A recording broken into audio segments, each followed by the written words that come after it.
webinar today. We are really grateful for your contribution, participation, mentorship, guardianship, resourcemanship, means your support at every stage, without which this journey was not possible. Right from last 2 years, we are in this journey. We started this journey to negate the negativity of Corona. And I think we are successful in that because of your contribution, your cooperation, and your guidance. So I am thankful to all.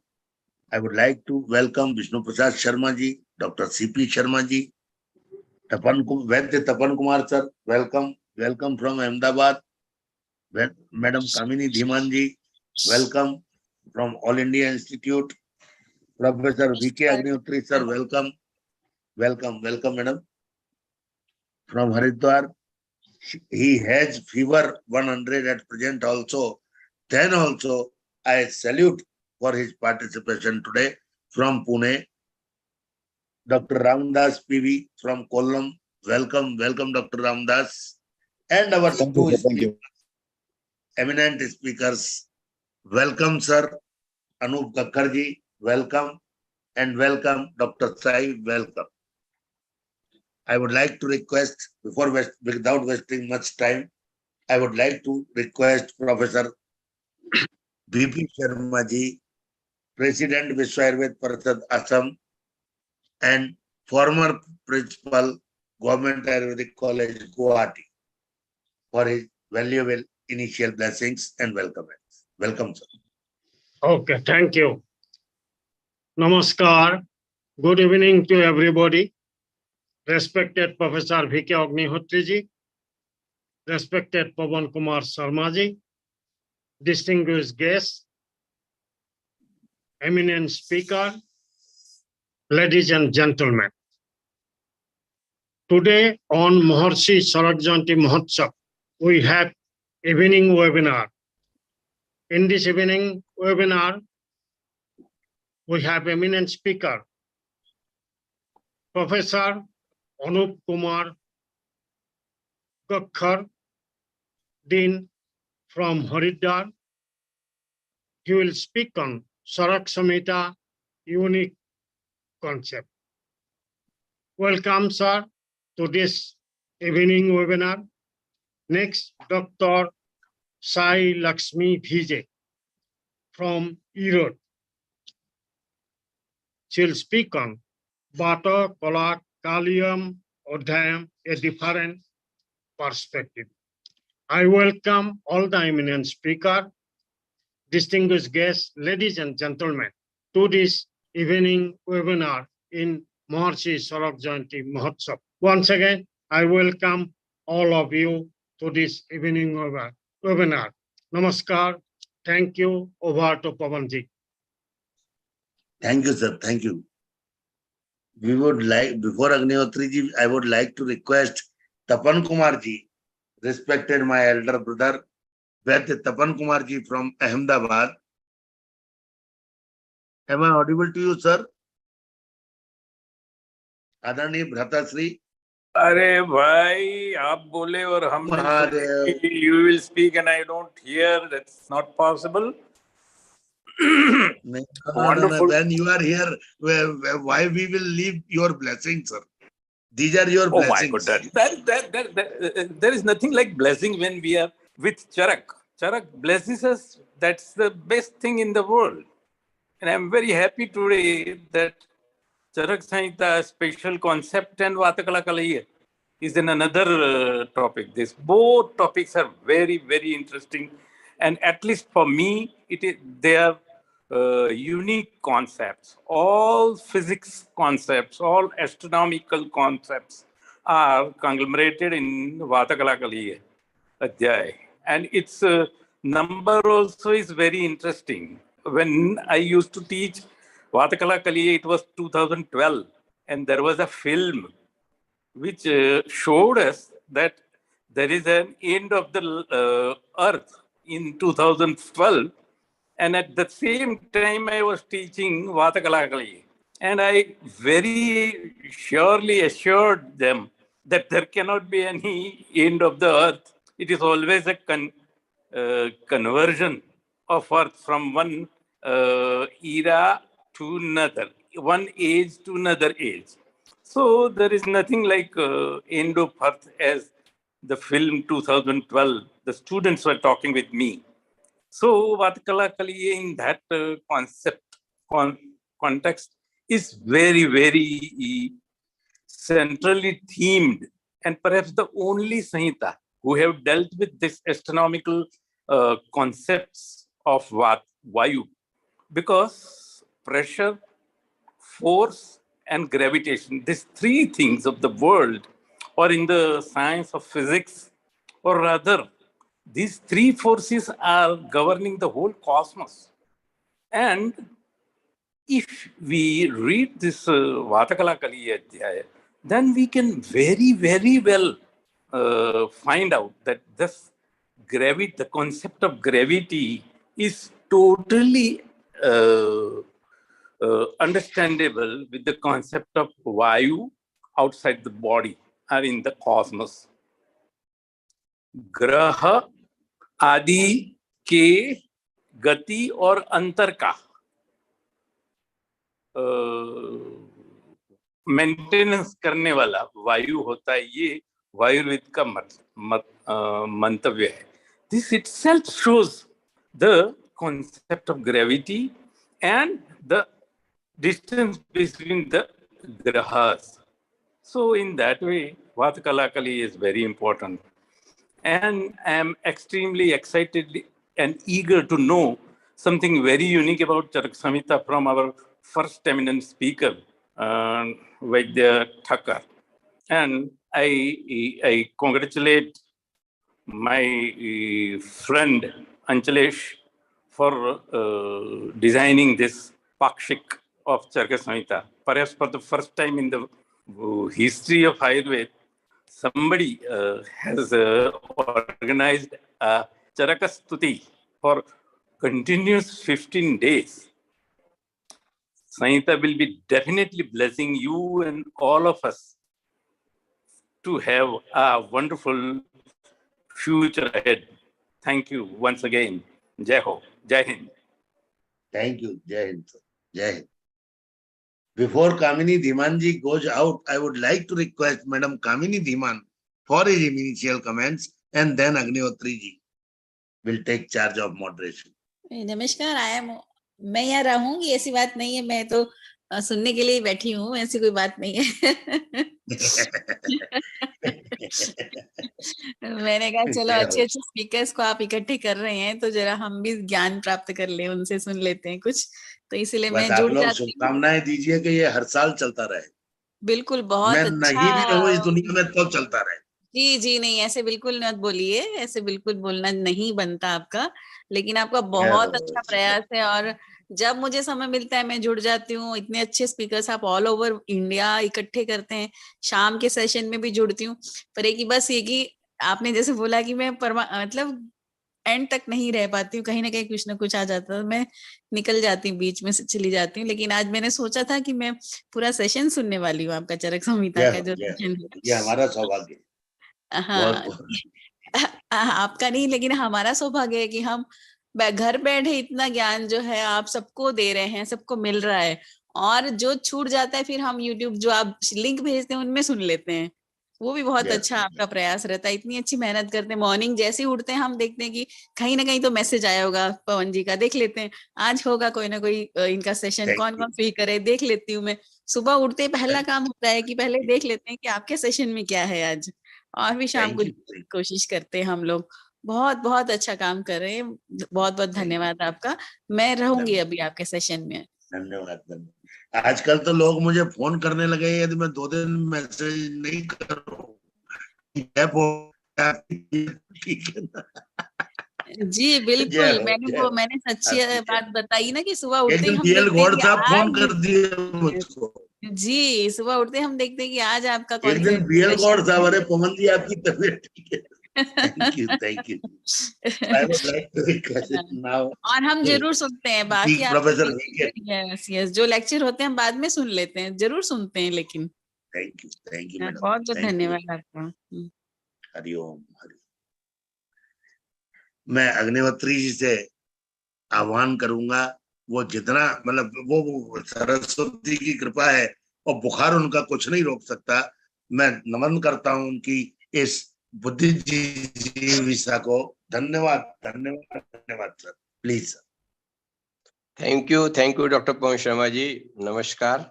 Our respect to all the big dignitaries, including Professor Ramdas ji, Professor V.P. Sharma ji, Professor Vishnupriya Mohanty ji, Professor Kamini Kaushal ji, Kamini Dhiman ji, and rest all our respected persons, along with our today's guest speakers, Professor Anup Gakhar sir and Dr.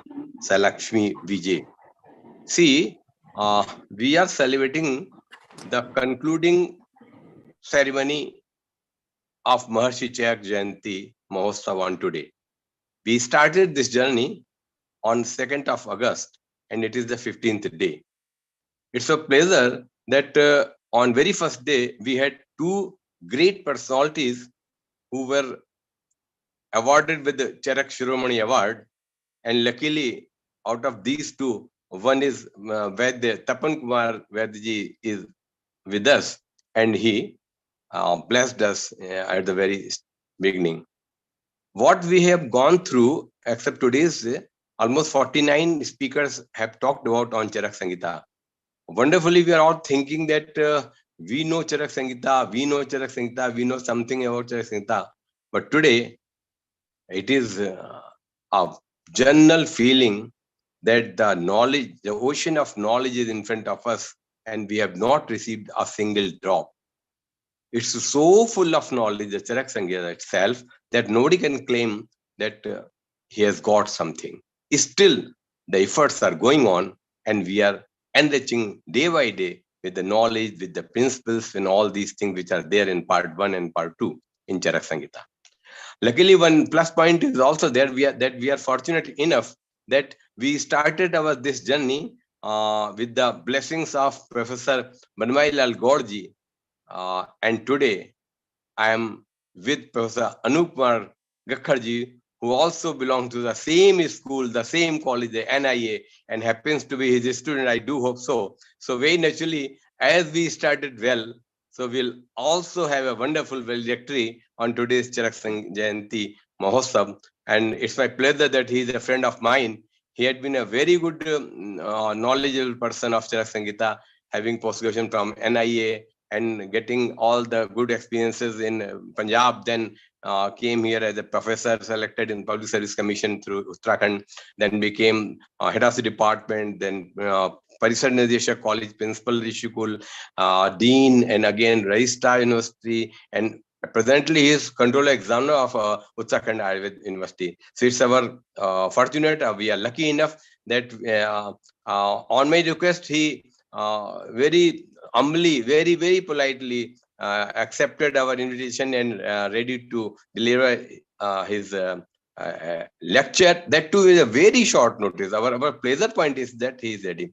And so goes the case with our Devagun fellow, Dr. Salil Lakshmi Vijay. I do hope that he will also throw light over the Mulni Falni or Aragvadi Adhyay or Apamak Tundi Adhyay or whatever the upper hand of, say, our caste Aushadhi as far as the Charak Sangita is concerned. So we are ready to listen from them without making any delay. It's already gone up. It is 20:53. So we are eagerly waiting for the blessings or the address of Professor Gakharji and the second guest speaker. Thank you. Over to Pawan Sharma. Thank you, sir. Thank you very much. Please take care. Wish you happy and speedy recovery. Now I would like to request Professor Anup Gakharji, Dean, Uttarakhand Ayurved University, Rishikul Campus, Haridwar. Welcome, welcome Anupji, welcome. I am grateful to Agnihotriji for introducing you. Welcome. Namaskar, dignitaries, और doctor Agnihotri ji, doctor पवन जी, sir आपकी आवाज clear नहीं हो रही है, थोड़ा सा आप माइक को देखिए, आवाज इको से आ रही है। हेलो, हाँ जी, आ रही है आप? Now better, it is better. अच्छा, मैं पहुंच जाता हूँ। एक्चुअली मैं अभी यूनिवर्सिटी से अभी आया हूँ, अभी बस जस्ट सेटल कर लिया। कोई बात नहीं, कल एग्जाम है मेन, तो बस उसकी व्यवस्था में था। अच्छा, तो थोड़ा सर आपका बहुत बहुत धन्यवाद। अरे आप रिक्वेस्ट मत करिए, आप आदेश दिया करिए, हम आपके अनुज हैं, ऐसी बात नहीं है। और जैसा हाँ, चरक देखिए संहिता, भागवत में जो पंडित हो ना, पंडित जब पंडित के आसन पर बैठे तो उनके बुजुर्ग भी हो तो आसन को नमन है, आपके सरस्वती पुत्र के आसन को नमन है। ठीक है, अच्छा, हाँ जी, हम सब लोग ने चरक पढ़ा हुआ है, बहुत एंगल से पढ़ते हैं, हम डिफरेंट एंगल से पढ़ते हैं। और हम जानते हैं, एक थोड़ा सा मैं संदर्भ के साथ शुरू करता हूँ। मैंने ये पढ़ा था कि दृढ़बल ने 3 इसका अध्ययन किया वेद का, और भगवान इंद्र से मांगी आयु एक और, कि मैंने 3 आयु में 3 वेदों का अध्ययन कर लिया और 1 आयु मुझे और चाहिए अध्ययन करने के लिए। तो भगवान इंद्र ने क्या किया कि उनको पर्वत दिखाए सामने। वो देखो कहते पर्वत की, और जमीन से धूल उठाई कि वो जो है ना पर्वत बड़े सारे, वो 3 वो वेद के समान है। और ये जो मुट्ठी पर जो रेत है ना, ये धूल है, वो आपके ज्ञान के समान है। तो आयुर्वेद का ज्ञान भी एक बहुत विशाल पर्वत के समान है। और हम लोग जो नॉलेज प्राप्त करते हैं, जो सोचते हैं कि हमने चरक पढ़ लिया या ज्ञान ले लिया, वो वास्तव में बहुत ही अल्प अंश के बराबर होता है।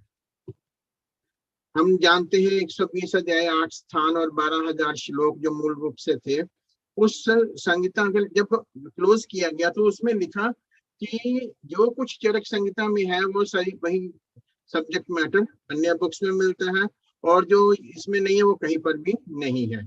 तो चरक संहिता की अपने आप में विशेषता उसी में ही सिद्ध हो जाती है। और रूटीन में मैं कुछ फीचर जो है ना, जो मुझे लगे ऐसे, जैसे उन्होंने कुछ ऐसे फीचर्स को फोकस किया या ऐसे उन्होंने दिए विचार दिए जो बाकियों में हटकर होते हैं। सिंपली त्रिदोष का कंसेप्ट दिया उन्होंने, आस्तिकवाद का कंसेप्ट दिया, ये हम सब जानते हैं।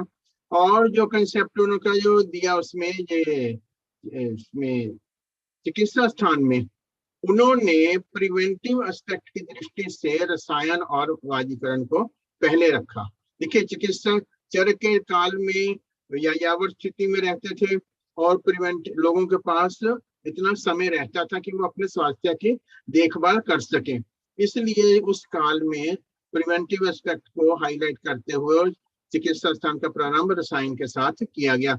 सुश्रुत में ये कंसेप्ट चिकित्सा स्थान के बीच में मिलता है, और भागवत के समय में बिल्कुल अंत में चला गया प्रिवेंटिव एस्पेक्ट। तो ये इसकी विशेषता कि उन्होंने प्रिवेंटिव एस्पेक्ट को ही उन्होंने फोकस किया। और कुछ जो आगे रोग दिए हुए हैं, ज्वर का रोग, ठीक है, ज्वर में लंगन को उन्होंने क्लियर कट बता दिया, लंगन, और फिर उसके साथ ज्वर में दूध और घी का प्रयोग बता दिया। और डिफरेंट कैटेगरीज उसमें दिए उन्होंने, कषाय का प्रयोग, चूर्ण का प्रयोग, अलग अलग कैटेगरीज दिए। रक्तपित्त की चिकित्सा में चिकित्सा से हटकर एक जो उन्होंने बताई है, चंद्रमा का उदय होना और साथ में ये गुफाओं में रहना, और ये रक्तपित्त की चिकित्सा में उन्होंने विशेषता बतलाई है कि उसको शांत करें। गुल्म में केवल उन्होंने 5वें ये रक्त गुल्म की जो कहा गया है उसके बाद चिकित्सा करनी, किसके बाद 10वें महीने के बाद। उसके साथ कोरिलेट नहीं किया गया कि प्रेगनेंसी या एस्टेब्लिश हो जाती है, उसके बाद इन्होंने कि वो उनका पाक हो जाता है, उसको उन्होंने इस ढंग से प्रस्तुत किया गया। प्रमेय रोग की चिकित्सा में क्या बताया गया है, उन्होंने मधुमेह को वातज भेद माना और असाध्य बता दिया। आज की दृष्टि में भी ये असाध्य, आज के युग में भी ये असाध्य रोग बताया गया है। पाप कर्म, कुष्ठ रोग का, श्वेत्र रोग का, उदर रोग का और शिरो रोग का, 4 रोगों का कारण बताया हुआ चरक संहिता में, 4 रोगों का कारण बताया हुआ है। और श्वेत्र ही ऐसा रोग है जहां पर विपरीत क्रम से वर्णन किया गया है। चिकित्सा पहले बताई गई है और निदान सबसे लास्ट में बताया। पूरे चरक में एक ही स्थल ऐसा मिलता है। फिर उन्होंने उसमें क्या किया हुआ, तो औषध के प्रयोग काल का भी वर्णन किया गया है। कनक बिंदुरिष्ट अगर 1 मास तक प्रयोग किया जाए सभी प्रकार के महाकुष्ठ ये खत्म कर देगा, और 1 पक्ष तक उसका प्रयोग किया जाए तो क्षुद्र कुष्ठ का नाश करेगा। और सिद्धार्थक स्नान उसका कंसेप्ट अलग से दिया हुआ है। और जो दैवीय पाश्रय देवी देवताओं को पूजा करना, पाप का प्रायश्चित करना, ये उन्होंने वहां पर फर्स्ट टाइम ये अलग से बताया। ज्वर की चिकित्सा में भी बताया हुआ है, विष्णु की पूजा बतलाई हुई है। तो इस प्रकार के कंसेप्ट वहां पर दिए हुए हैं। रायक्षमा में देखिए, रायक्षमा में केवल जो बतलाया गया जो विशेषता है, वहां पर पूर्व रूप में मानसिक भावों को भी लिया गया है, स्वप्न को भी लिया गया है, और साथ में ये बतलाया हुआ है उसमें कि गुप्त रूप से मांस का प्रयोग हर हालत में करना चाहिए। गुप्त रूप से मांस का प्रयोग करना चाहिए। उन्होंने फिर लक्षणों के आधार पर डिफरेंट कैटेगरी, साध्य और असाध्य की कैटेगरी में इसको बतला दिया। उन्माद रोग की चिकित्सा में एक जो इंटरेस्टिंग फीचर मिलता है कि मांस और के सेवन से उन्माद होता है, और मांस को चिकित्सा के रूप में भी बतलाया हुआ है। मांस और इसका रूप है कि उन्माद भी होता है, और उन्माद की चिकित्सा में भी बताया हुआ है। डिफरेंट कैटेगरीज के अंतर्गत प्रयोग उसको अलग से यूज करने पर उसका बतलाया। इसी तरह रक्तपित्त की चिकित्सा में गंडीर और कोद्रव निदान भी बतलाए हुए हैं, और वहां पर उसके पथ्य भी बतलाए हुए हैं। केवल प्रयोग विधि के आधार पर हम उनको किस या निदान की कैटेगरी में आएगा या पथ्य की कैटेगरी में आएगा। अपस्मार को उन्होंने चिरकारी रोग का संज्ञा दी है। चिरकारी चलता रहेगा, और साथ में उन्होंने स्पेशल इंस्ट्रक्शंस दे दी हुई हैं कि इस रोग के साथ औषधियों के प्रयोग के साथ साथ रसायन औषधियों का प्रयोग आवश्यक है। ये इन्होंने अपस्मार की चिकित्सा के साथ दे दिया। शतकिशीन की चिकित्सा में सर्पी गुड़ का प्रयोग, गुड़ नहीं होता, गुड़ जैसा होता है, इसलिए गुड़ का वहां पर नाम दे दिया। रसायन के प्रकरण में जिनको नहीं वर्णन किया गया उनका उल्लेख रसायन मतलब औषध जहाँ की जिनका प्राइमरी कर्म है चिकित्सा का, वहां पर भी इनको रसायन के रूप में बतलाया गया। महागध चरक ने 3 जगह पर बतलाए हुए हैं। रक्तपित्त को महागध कहा है, तत्वाभिनिवेश को कहा है, और शोथ को कहा गया है। अष्टमहागध का कंसेप्ट, अष्टमहागध शब्द का प्रयोग नहीं किया गया, वो अन्य संहिताओं में किया, और विमर्श व्याख्याकारों ने उनको उस रूप से लिया है। और शोथ रोग को महागध के रूप में जब स्टार्टिंग में वर्णन किया है तब उसका बतलाया। और शोथ की चिकित्सा करते समय कफज शोथ की चिकित्सा सबसे पहले करनी चाहिए, ये वहां पर इसका बतलाया। और पुनर्नवाद शोथ की जो चिकित्सा में जो बतलाए हुए हैं उदर रोग, नेक्स्ट है उदर रोग में 6 पुनर्नवारिष्ट का प्रयोग 6 प्रकार के उदर रोग में चिकित्सा में बतलाया हुआ। नित्य विरेचन कराना चाहिए, एक ही रोग है ऐसा पाप कर्म से उत्पन्न होने वाला, ये रोग बतलाया हुआ है। ऊंटनी के दूध का प्रयोग विशेष रूप से उदर रोगों में ही होता है, और अगर उदर रोग के कारण इसमें उदर रोग के कारण अगर क्षीणता उत्पन्न हुई है तो वहां पर गाय के दूध का प्रयोग बतलाना है। ठीक है। साध्यता को उन्होंने विशेष रूप से वर्णन किया, और कल्प ऊंटनी के दूध का प्रयोग विशेष रूप से बतलाया हुआ है। और उसके बाद अर्श रोग वात पित्त का उन्होंने कहा कि पांचों के पांचों सभी भेद उसमें उत्तरदायी होते हैं। अग्निमंद अगर ठीक हो जाता है अग्निमंद, तो वह रोग अपने आप मतलब रोग की चिकित्सा में अग्नि की मंदता को दूर करना ही उनका टारगेट रहता है। गृहिणी के लिए गृहिणी दोष शब्द का प्रयोग हुआ है, गृहिणी रोग शब्द का प्रयोग नहीं हुआ। एक ही चैप्टर जहां पर रोग शब्द का प्रयोग नहीं हुआ है। उधर रोग को उन्होंने बाकी अतिसार प्रवाहिका गृहिणी आदि से उसको डिफरेंट माना है, और अग्निमांद्या के साथ ही इस रोग की उत्पत्ति मानी है, और ये क्रमशः इसी सीक्वेंस में आगे बतलाए गए हैं। ठीक है। उदर रोग, ठीक है, अर्श, ग्रहणी, सारे के सारे उससे उत्पन्न होने वाले रोग हैं इसमें। मंद अग्नि से फिर उसके कंसेप्ट जो क्या होता है, उपद्रव के रूप में पांडु रोग की उत्पत्ति बतलाई गई है, और ये पांडु संतर्पण जन्य व्याधि है। और लो चूर्ण का प्रयोग वहां पर बतलाया, नवाइस चूर्ण के नाम से वहां पर, और पुनर्वा मंडूर, ये मंडूर और लो का प्रयोग क्लियरली वहां पर बतलाया हुआ है, इसमें पांडु के चिकित्सा में बतलाया हुआ है। और हिक्का श्वास के लिए उन्होंने दुर्जय रोग के शब्द का प्रयोग किया। दुर्जय, कठिनाई के साथ जीता जाना। आशुकारी रोग कहा है कि जिस तरह एकदम सांप जैसे किसी को मार देते हैं ना विश्व में, वैसे वो रोग इसके लिए मारक होता है।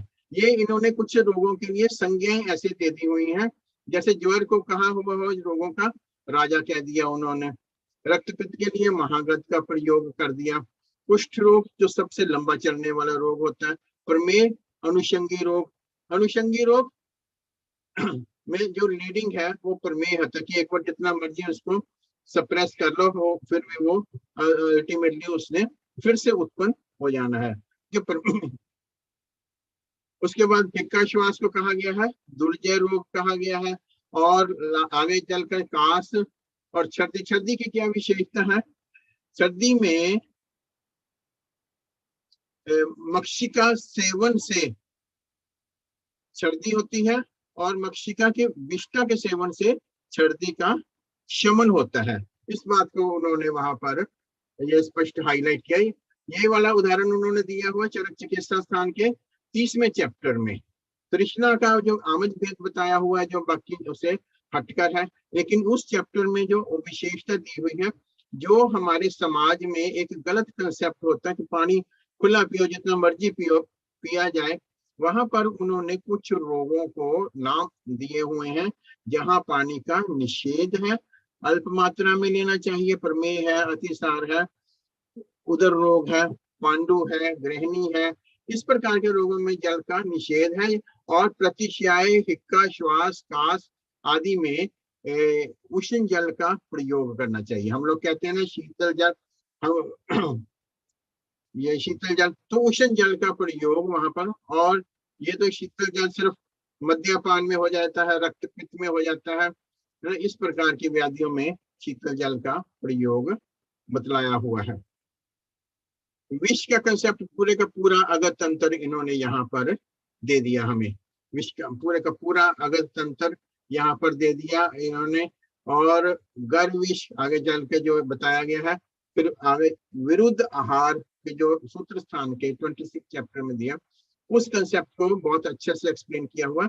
और वहां हम त्रुटि कमी इसमें गलती करते हैं, कहाँ पर?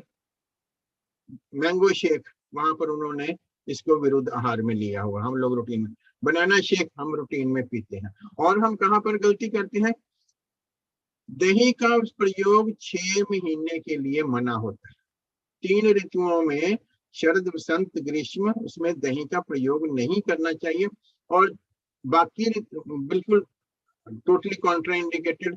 और बाकी जो 3 ऋतुएं रह गई हैं उसमें भी उसका मूंग का प्रयोग, मूंग के साथ, आंवले के साथ, और इसमें मधुर द्रव्यों के साथ उसका प्रयोग बतलाया हुआ है। हम लोग व्यवहार में बहुत गलती करते हैं। और दूध के साथ हम लेते हैं, नमक का प्रयोग करते हैं, दूध के साथ बहुत सारी वस्तुओं का, मांस का प्रयोग है, मछली का प्रयोग वहां पर मना किया हुआ है। व्यवहार में हम उनका भी प्रयोग करते हैं। अगर हम इनको अडॉप्ट कर लें इन सिद्धांतों को, तो हम उनमें से काफी हद तक बदात्य रोग। उसके बाद शल्य तंत्र से संबंधित जो वर्णन मिलता है 25 चैप्टर में मिलता है। व्रण चिकित्सा का के नाम से इसके बताया, व्रण की चिकित्सा बतलाते उन्होंने लगभग जो उस काल में शल्य तंत्र के संबंधित वर्णन मिलता था उसका किया हुआ है। और इन्होंने स्पष्ट किया, धन्वंतरी अधिकार का विषय है, गुल्म रोग की चिकित्सा में बता दिया इन्होंने। और उसके बाद इन्होंने बता दिया अर्श रोग की चिकित्सा में, जो कि पर अधिकार के विषय के रूप में इनको वर्णित किया है। लेकिन साथ साथ में उन्होंने ये थोड़े बहुत जो कर्म है, इसमें ज्यादातर वर्णन रक्त मोक्षण के का उल्लेख मिलते हैं। और मतलब वात रक्त जैसे रोग में रक्त मोक्षण का बहुत अच्छा रोल है। और इन्होंने जो बतलाया है रक्त मोक्षण, और साथ में जो चिकित्सा शल्य तंत्र के अन्य उपक्रम जो उनका उल्लेख किया हुआ है, उनका प्रयोग बहुत तरह से मिलता है सिरावेद के रूप में, लेकिन ये उतने ही दिए हुए जिसको क्लिनिकल लेवल पर हम कर सकते हैं। मेजर सर्जरी के लिए उन्होंने वहां पर अधिकार का विषय कह के छोड़ दिया। चरक में केवल एक जगह पर एरंड तेल का मात्रा का रेफरेंस मिलता है 5 पल। कहाँ पर 26वां चैप्टर जब शुरू होता है तो उदावर्त रोग का वहां पर वर्णन किया गया है। उदावर्त रोग की चिकित्सा में एरंड तेल का प्रयोग बतलाया। 26 चैप्टर है, डिफरेंट कैटेगरीज के रोग बतलाए हुए हैं। अजीर्ण का वर्णन मिलता है ना, स्रोत से संबंधित रोगों का वर्णन मिलता है, शलाक्य तंत्र से संबंधित रोगों का वर्णन मिलता है, शिरो रोग से संबंधित रोगों का वर्णन मिलता है। तो अलग अलग कैटेगरीज के जो रोग हैं वहां पर उनका वर्णन मिलता है। और साथ में देखिए चरक जैसे ग्रंथ में या सुश्रुत जैसे ग्रंथ में जो आज के 10 महा रोग जो मेन डिजीज हैं उनसे हटकर वहां पर उनके डिस्क्रिप्शन नगण्य है। कैंसर टॉप 10 में आता है। हृदय रोग, देखिए कैंसर का वर्णन बहुत ही अल्प मात्रा में कुछ शब्दों में ही ये इनमें मिलता है। सुश्रुत संहिता में, यहाँ पर चरक संहिता में बहुत ही कोई ना ऐसा कोई रेफरेंस हो, लेकिन क्योंकि उस समय जो हमारी दिनचर्या थी या रहने सहने की, हम नेचर के बहुत सारे क्लोज थे, तो उस वातावरण में जब हम रहते थे तब ये ग्रंथ हमारे लिए बहुत ठीक है। लेकिन उसके सिद्धांत जो है आज के युग में भी है। आंवला हजारों वर्ष पहले भी रसायन था, आज भी है और कमिंग टाइम पे भी रहेगा। उसमें कोई च्यवनप्राश रसायन था, आज भी है, रहेगा भी वो, अगर विधि पूर्वक उसको बनाया जाए, विधि पूर्वक उसका प्रयोग किया तो सिद्धांत उसके अटल है। आयुर्वेद को समझने के लिए सबसे बढ़िया कि नेचर को समझ लेना अच्छा, क्योंकि हमारे जो ग्रंथ लिखे गए हैं वो बहुत सारे प्रकृति के नजदीक है, प्रकृति से साम्य रखते हुए लिखे गए हैं। उसमें पक्षी कभी भी आप देखेंगे सुबह उठते हैं, सुबह सूर्य किरण के पहली किरण के साथ उठेंगे, शाम को खत्म, मतलब जैसे सनसेट होता है फिर नहीं मिलेगा कोई भी। और ना तो वो हमारी तरह वो करते हैं एक्सेसिव फूड, ओवर ईटिंग करते हैं कभी भी, ठीक है, जितनी उनकी जरूरत होती है उतना ही लेते हैं, आप देखिए बाकी सारा पड़ा रहता है भोजन। तो ये वाले संकेत हमें हमारे ग्रंथों में मिलते हैं, हमारे ग्रंथ में मिलते हैं चरक संहिता में कि कितनी मात्रा में खाना चाहिए, कितनी मात्रा में ओवर ईटिंग हो जाती है। तो इस के बारे में ये सारे का डिस्क्रिप्शन मिलती है। आप लोगों को थोड़ा सा एक रेफरेंस देना चाहूंगा। बठिंडा से बीकानेर जाते हैं ना, तो एक ट्रेन जाती है रात को 9:30 बजे, वहां बीकानेर के लिए सुबह पहुंचती है। बीकानेर में एक कैंसर का हॉस्पिटल है, बहुत बड़ा है, और उस ट्रेन में लगभग आधे से ज्यादा पेशेंट कैंसर के होते हैं जो बीकानेर जाते हैं। इस ट्रेन को कैंसर ट्रेन का नाम दिया गया है। क्यों दिया गया है? क्योंकि उस बेल्ट में लगभग घर घर में कैंसर का रोगी होता है। क्यों? क्योंकि हमने प्रकृति का दोहन वहां पर जरूरत से ज्यादा कर दिया। कैसे? फर्टिलाइजर, पेस्टिसाइड और नेचर की जितना भी हमने अगेंस्ट पानी वहां पर इतना खत्म कर दिया, अब लगभग लेवल खत्म होने को है वहां पर। तो जहां जहां भी हम नेचर के अगेंस्ट जाएंगे तो वहां पर हमें ये कोई ना कोई किसी ना किसी फॉर्म में हमें दंडित होना ही पड़ेगा। नेचर सबसे क्लोज ईश्वर की जो रचनाएं होती है ना, एक थोड़ा सा और बताऊं, हम कार खरीदते हैं, मोबाइल खरीदते हैं, है ना, हमें यही रहता है कि ये 21 का मॉडल है, पुराना है, 22 का एडवांस है ना, 23 का और एडवांस होगा, 18 का बहुत हल्का में था, 19 का थोड़ा सा हैवी वेट, 20 का और हैवी वेट।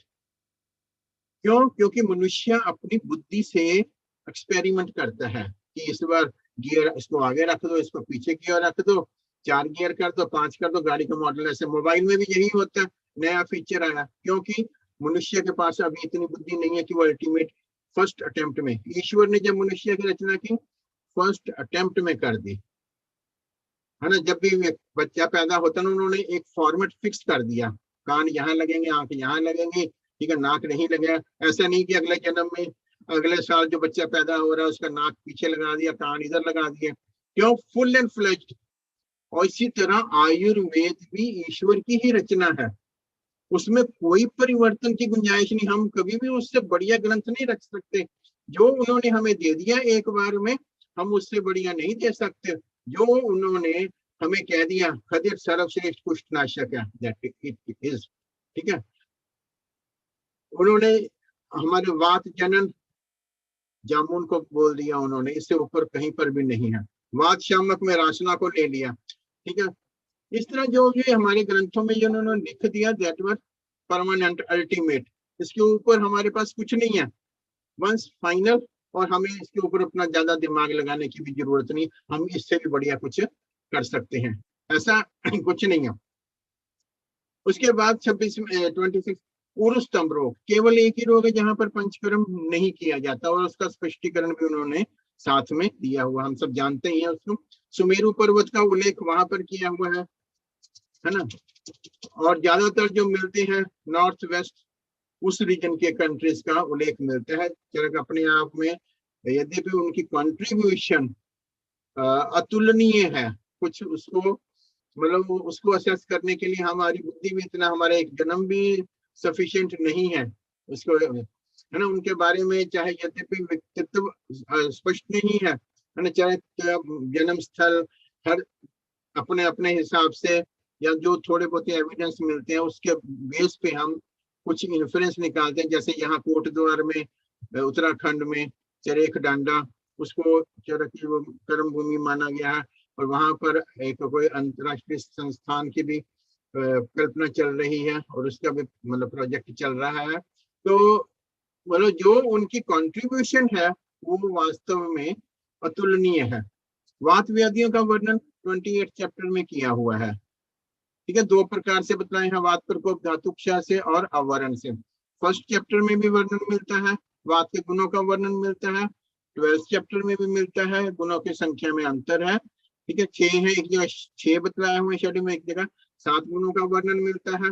20वें चैप्टर में ननात्मज रोगों के अंतर्गत, अर्थात जो एक दोष से उत्पन्न हो, किसी दूसरे दोष से उत्पन्न होने का सामर्थ्य नहीं है, इसलिए बताया। उसके बाद 28 चैप्टर में उन्होंने इसका वर्णन किया।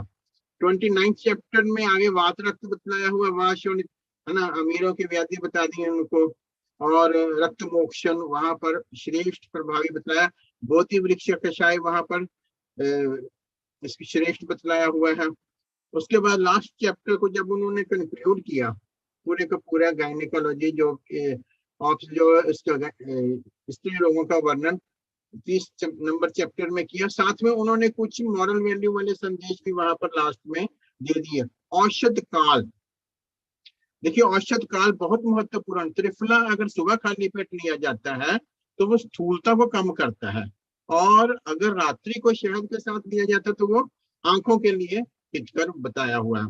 तो औषध काल यहाँ पर बतलाए हुए हैं। औषध की योगों की ड्यूरेशन बतलाई हुई है कि कितनी कितनी देर तक लेना, बहुत सारे योगों को इन्होंने उल्लेख बतलाया हुआ है। शोथ के फिर अनुपान का रोल बतलाया हुआ। त्रिफलाक्वाथ का शिलाजीत में, त्रिफलाक्वाथ के साथ शिलाजीत का प्रयोग शोथ के लिए बतलाया हुआ है। इस प्रकार के जो डिफरेंट जो अनुपान का कंसेप्ट है, टाइमिंग का कंसेप्ट है, ठीक है। और प्रमेय के चैप्टर में जैसे बतलाया हुआ डिफरेंशियल सापेक्ष निदान, वो भी मिलता है कि वास्तव में ये प्रमेय रोग है या नहीं है। तो इस ये लगभग मेन इन्होंने चिकित्सा स्थान में कवर किया। कुछ और फीचर्स रहते हैं, कुछ रोगों का वर्णन। फॉर इंस्टेंस मधुमेह का वर्णन 3 जगह पर मिलता है, चरक निदान स्थान में, चरक चिकित्सा स्थान में, और चरक सूत्र स्थान के 17th चैप्टर में। प्रमेय के वातज भेद को मधु में कहा है, निदान स्थान में भी कहा है, और उधर इसमें भी कहा हुआ है, चिकित्सा स्थान में भी इन्होंने कहा है। लेकिन चिकित्सा की दृष्टि से जो वहां विशेषता क्या है, वातज में भेद असाध्य है। और यहाँ पर इन्होंने 17 चैप्टर में बतलाया, वहां पर मधु रस को कारण नहीं बताया हुआ, अम्ल और लवण रस को कारण बतलाया हुआ। गुरु स्निग्ध द्रव्य बताए हैं, लेकिन अम्ल और लवण रस और मधुमेह के जो बतलाए हुए हैं, डिस्क्रिप्शन दी हुई है, ठीक है, वो 3 जगह पर मिलती है। इसी तरह शिरोरोग की डिस्क्रिप्शन यहाँ पर भी मिलती है 17 चैप्टर में, आगे चिकित्सा स्थान में भी मिलती है, इसमें 26 में फिर सिद्धि स्थान में भी उसका वर्णन किया है। फिर शिरोरोग का वर्णन किया गया है, हृदय रोग का वर्णन भी ऐसे मिलता है सेम 17 चैप्टर में, और फिर इसमें चिकित्सा स्थान में, फिर सिद्धि स्थान में। इस प्रकार रोगों का वर्णन उन्होंने अलग अलग किया हुआ है। चिकित्सा स्थान में रोगों का वर्णन तो किया हुआ है 28 चैप्टर। कुछ रोगों का वर्णन सूत्र स्थान, विमान स्थान में भी किया गया है। सूत्र स्थान के अंतर्गत उसमें अष्टनिंदति अध्याय में 8 प्रकार के 21 चैप्टर में उसका वर्णन किया गया है। संतर्पण जन्य व्याधि, अपतर्पण जन्य व्याधि, उनका उल्लेख करते हुए अगले चैप्टर्स में संतर्पण जन्य रोग है ना, अपतर्पण जन्य रोग, उनकी वहां पर डिस्क्रिप्शन दी गई है। इसमें विमान स्थान में गुरु व्याधित, लघु व्याधित के कंसेप्ट को एक्सप्लेन करने के लिए इन्होंने किसकी कल्पना की, उसकी कृमि रोग की चिकित्सा बतलाई है। इन्होंने कृमि रोग की चिकित्सा वहां पर बतलाई। निदान स्थान के जो 8 चैप्टर्स हैं कंटिन्यूअस फ्लो में है, केवल एक को छोड़कर शोष रोग को। शोष रोग इस रोग उत्पत्ति के क्रम में नहीं आता। शिव जी को क्रोध आ गया, 7 चैप्टर निदान स्थान के लिख दिए गए, मतलब 7 स्थानों के लिए वो प्लेटफॉर्म बन गया एक, ठीक है। शोष रोग के लिए उन्होंने फिर बता दिया कि हमें धार्मिक पारिवारिक मर्यादा में किस प्रकार रहना है, परिवार की मर्यादा में हम किस प्रकार रहें, ये उन्होंने राय यक्षमा रोग की चिकित्सा में, शोष रोग की जब सुनाया, उसका आदि उत्पत्ति उसको बता दिया। अतिसार की उत्पत्ति में भी उन्होंने हमें धार्मिक मर्यादा, इसी से ही उत्पत्ति हुई, जहां पर व्यतिक्रम हुआ कुछ ना कुछ, वहां पर ये रोग उत्पन्न हुए। उन्माद रोग में उन्होंने जो कंसेप्ट दिया, और वास्तव में भी आजकल प्रीवेलेंट है, जस्ट लाइक विशिष्ट तिथियों में गंधर्व, यक्ष, पितरों का प्रवेश, अमावस्या की तिथि में पितरों का प्रवेश होता है। और बहुत से लोगों को ना, कि मैंने अपनी स्टडी जैसे करता हूँ तो उसमें देखा कि बिहेवियर डिसऑर्डर होता है कुछ लोगों को अमावस्या वाले दिन, और कारण वही है कि कहीं ना कहीं त्रुटि रह जाती है आचरण में, वहां पर ये रोग उत्पन्न हो जाता है। ये कंसेप्ट है। मतलब वास्तव में देवी देवताओं की जो पूजा करनी है हमें, या हमें अपने आचरण का पालन करना है, इसका कंसेप्ट उन्होंने बहुत अच्छे उदाहरणों से दिया हुआ, स्पष्ट किया हुआ है, अच्छे उदाहरणों से। चिकित्सा के लिए, आचार्य के लिए आचार संहिता क्या होनी चाहिए, शिष्य के लिए क्या होनी चाहिए, इसके लिए उन्होंने विमान स्थान में बहुत अच्छा डिस्क्रिप्शन दे दिया।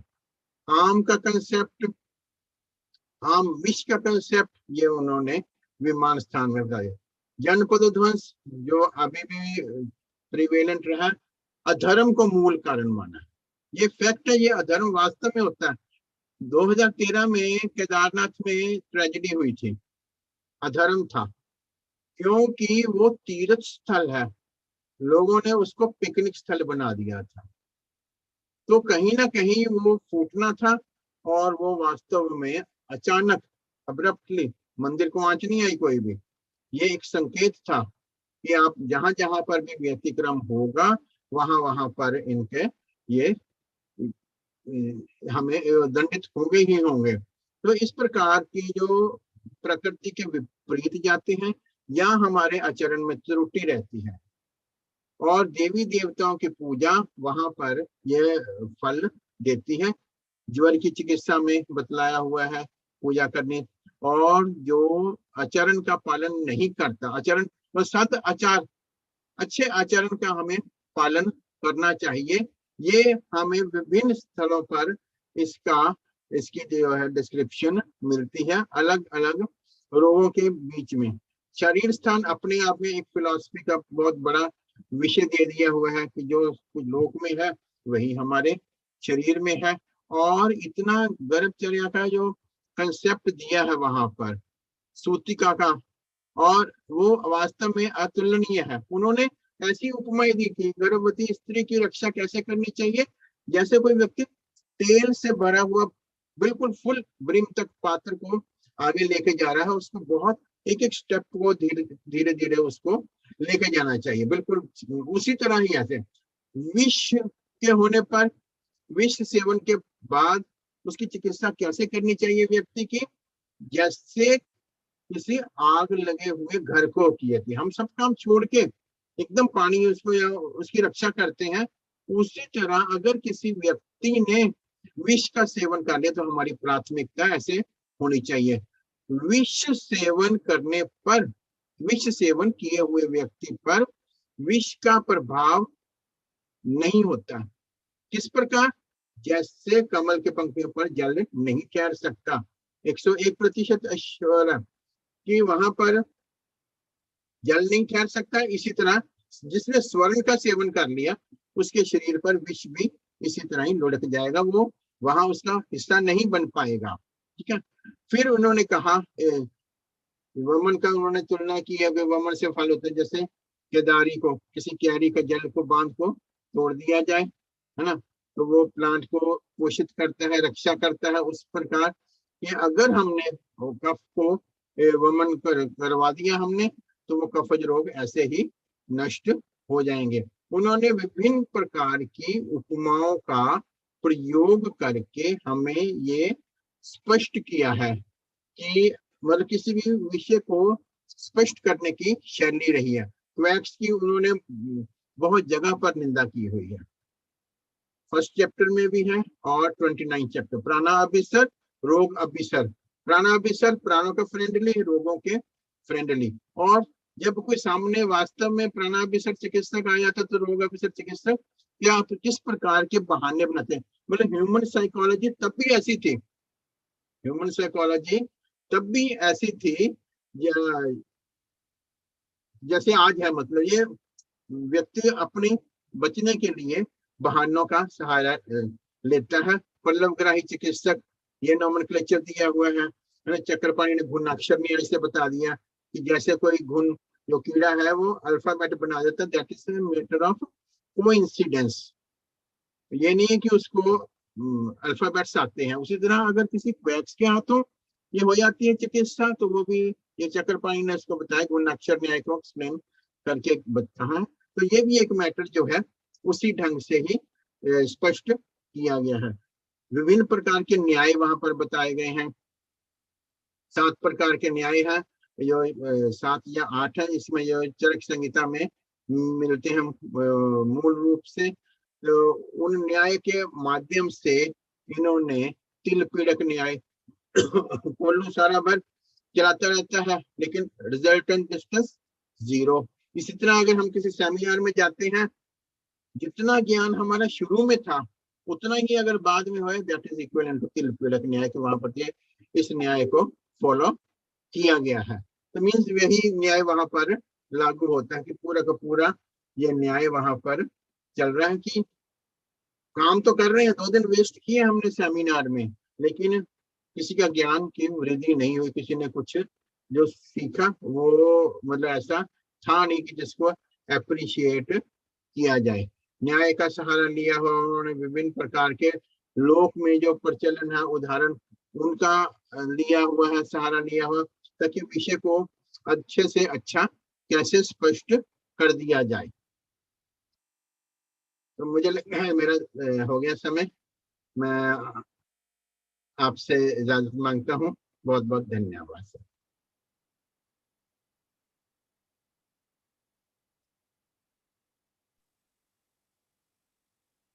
पवन जी,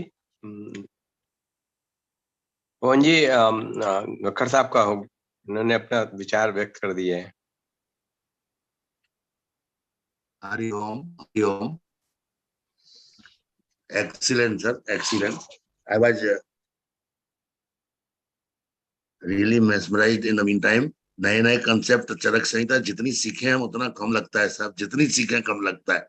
अब ये कई कंसेप्ट मक्षी की मक्षिका की, ये मतलब गजब गजब कर साहब, आपने बड़ी नई नई चीजें बताई। बहुत बहुत धन्यवाद, बहुत बहुत धन्यवाद आपका। Now I would like to request Dr. Sai Lakshmi Vijay. Dr. Sai.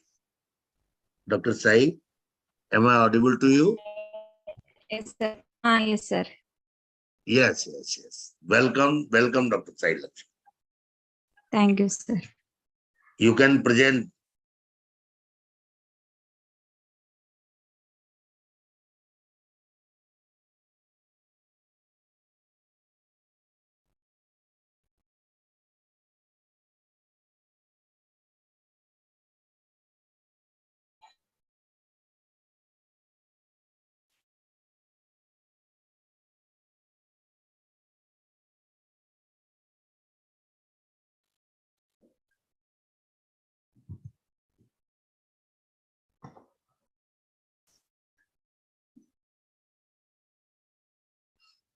Om Shri Gurubhyo Namaha.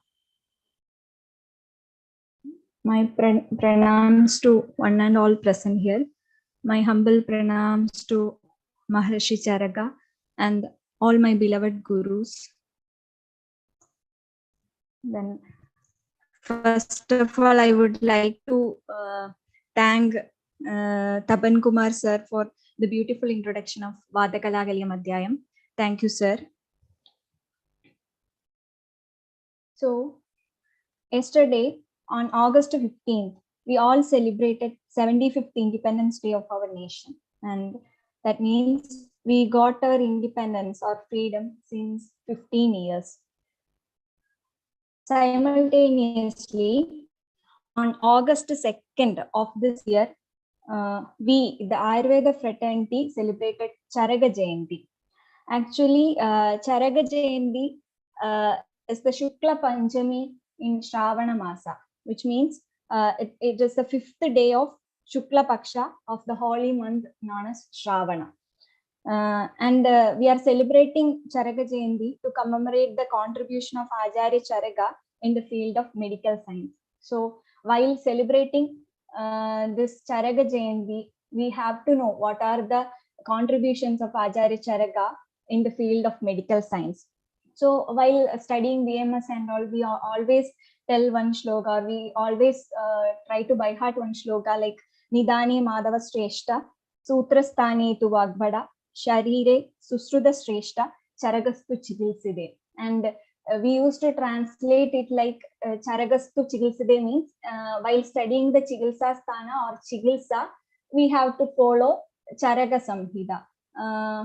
But I would like to change the meaning, like all the sthanas of Charaka Samhita you can utilize in Chigilsa. All the sthanas like Sutra Sthana, Nidana Sthana, Vimana Sthana, Indriya Sthana, Chigilsa Sthana, Kalpa Siddhi, everything you can utilize in your Chigilsa. That may be the meaning of Charagastu Chigilside. So why I am telling this, why I am comparing the Independence Day and the Charaka Jayanti means, actually we are telling like we got independence since 75 years, but actually since the time of Charaka, we are having freedom in freedom while reading Charaka Samhita. Means freedom in the sense freedom of thinking, or in Charaka Samhita we can see all the jhanas like Pratyaksha Jnana, Anumana, Aptobadesha and Yukti. But if you are observing all the chapters, you can see Acharya Charaka used Yukti more in all the chapters, and he has given freedom of thinking in all the chapters. And one of the best example is Vada Kalagalyam. And for today, I'm using that freedom so proudly to present my webinar on Vata Kalakalyam Adhyayam, a different perspective. And here, a different perspective means being a Dravyaguna faculty or being a Dravyaguna person or a Dravyaguna scholar. I would like to present Vata Kalakalyam Adhyayam in the perspective of Dravyaguna Vijnana. So we know almost all the chapters of Charaka Samhita is Swadhyayam or Tadvidya Sambhasha. And Vata Kalakalyam Adhyayam is one of the best example of Swadhyaya or Tadvidya Sambhasha. Here Acharya Atreya was there, and all some of his disciples were also there, and they were discussing about the guna and dosha of Vata. So first we have to see name Vata Kalakalyam Adhyayam. Here the first word is Vata, and I will explain the meaning of Vata later. First we will see the second and third word, that is Kala and Akala. Vata, Kala and Akala. So Kala means Guna. Chakrapani is telling Kala means Guna and Akala means Guna Viruddho Dosha, means Dosha. Okay, so Kala is Guna and Akala is Dosha. And Vata Kalakaliyo Vata Guna Doshiya Ityarthaha. So Vata Kalakaliya means the Guna and the Dosha of Vatas are explained in this chapter. Then why means Acharya could have given the name like Vata Guna Doshiya Madhyayam, but he has given the name like Vata Kalakaliya Madhyayam. Actually, we used to say like Acharya Charaka is always a philosopher, but I think sometimes he's a poet too, and beautifully explained the name or given the name like Vata Kalakalyam instead of naming it as Vata Guna Doshiya Madhyayam. And the first word is Vata, and we know that Vata is one among the Tridoshas. Okay, so here you can see Vata is the first word. Vata, Pitta, Kapha. That is always the order. That is the common order of Tridosha. Okay, that is the one thing. And this is one among Tridoshas. And next is when comparing to other two doshas, Vata is or Vayu is one among the Panchamahabhuta also. We know Vata and Vayu are synonym, and Vayu is one among the Panchamahabhutas. And you, when I am telling Panchamahabhuta, we know that Panchamahabhuta means it exists all over the universe, everywhere in the universe. So this chapter is a mutual discussion. Means Atreya and his Shishyas were discussing about all the knowledge about Vayu. And the first, the questions, the chapter is the 5 questions and its answers. So the 5 questions are Kim Guno Vayu, Kimasya Pragopana, means what are the gunas of Vayu, how it and how it is doing Pragopana, and how it is doing Prashamana, and how we can pacify it, and how we can do Pragopana of the Vata. Then what are the karmas of both this Pragupita Vayu and Prashama Vayu inside and outside body. So here one thing we can notice is first the chapter name is Vata Kalakalyam. First shloka starts with Kim Guno Vayu.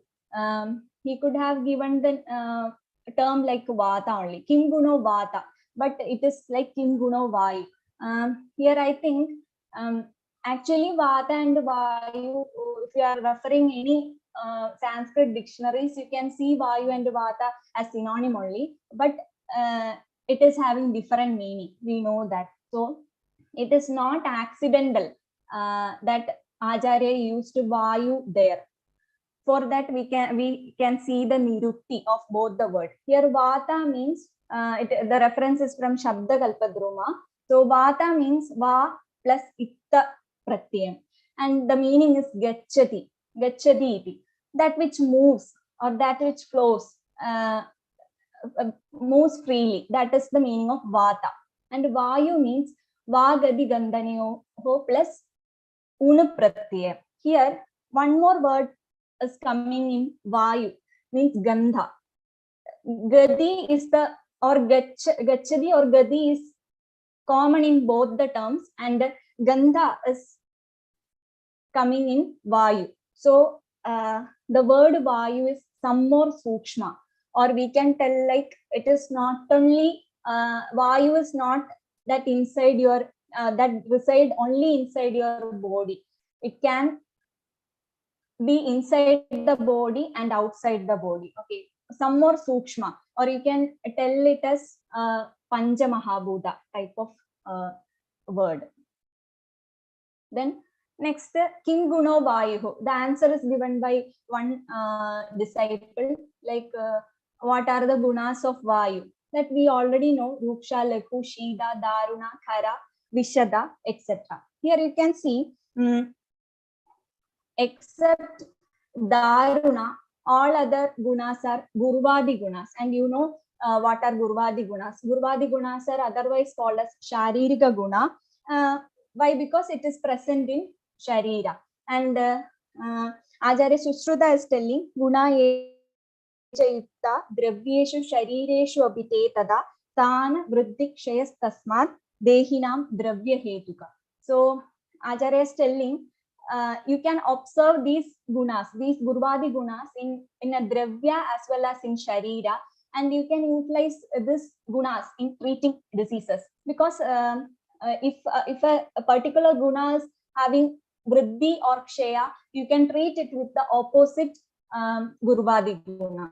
That is the treatment protocol. So here Acharya used 5 Gurvadi gunas and one other guna, that is Daruna.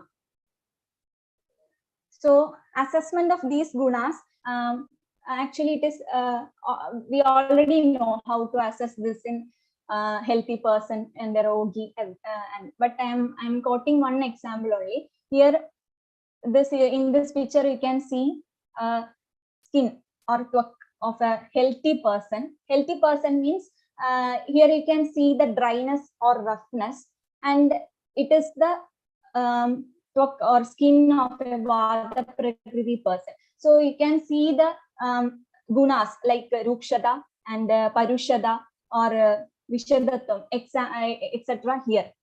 And this is the skin or skin presentation of a healthy individual or a Vata Prakriti individual, and it is normal only. And in a Rogi, you can assess the same properties. Rogi means it is not the normal Vata property, means it will aggravate or Pragupita Avastha. It will see that we know Vata is having Chala Guna, Ruksha Guna, Parusha Guna, etc., Daruna Guna, etc.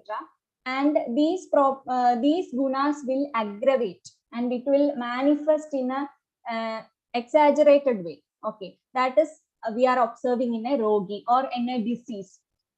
So here the first picture is indicating Vaipadika Kushta.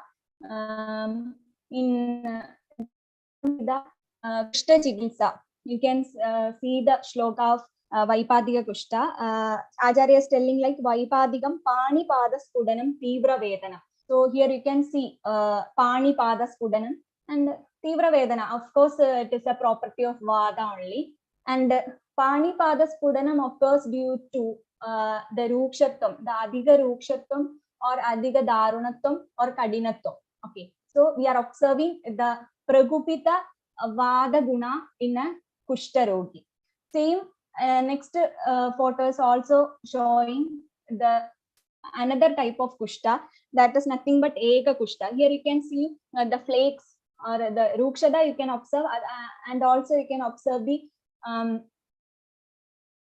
flakes are coming. Skin is peeling off in flakes. So here it is Eka Kushtam, and the shloka is like Asvedanam Mahavastu in Matsya Shagalopamam Tadeka Kushtam. So like Malsya Shagala, the skin is coming out of the body, and Asvedanam, so the loss of sweating.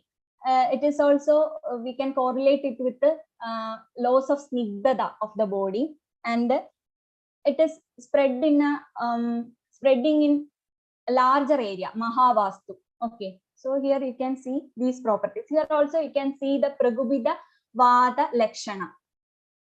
And in Charaka Vimanasthana, we studied that Deshastu Bhumi Radurasya. So Desha is of two types.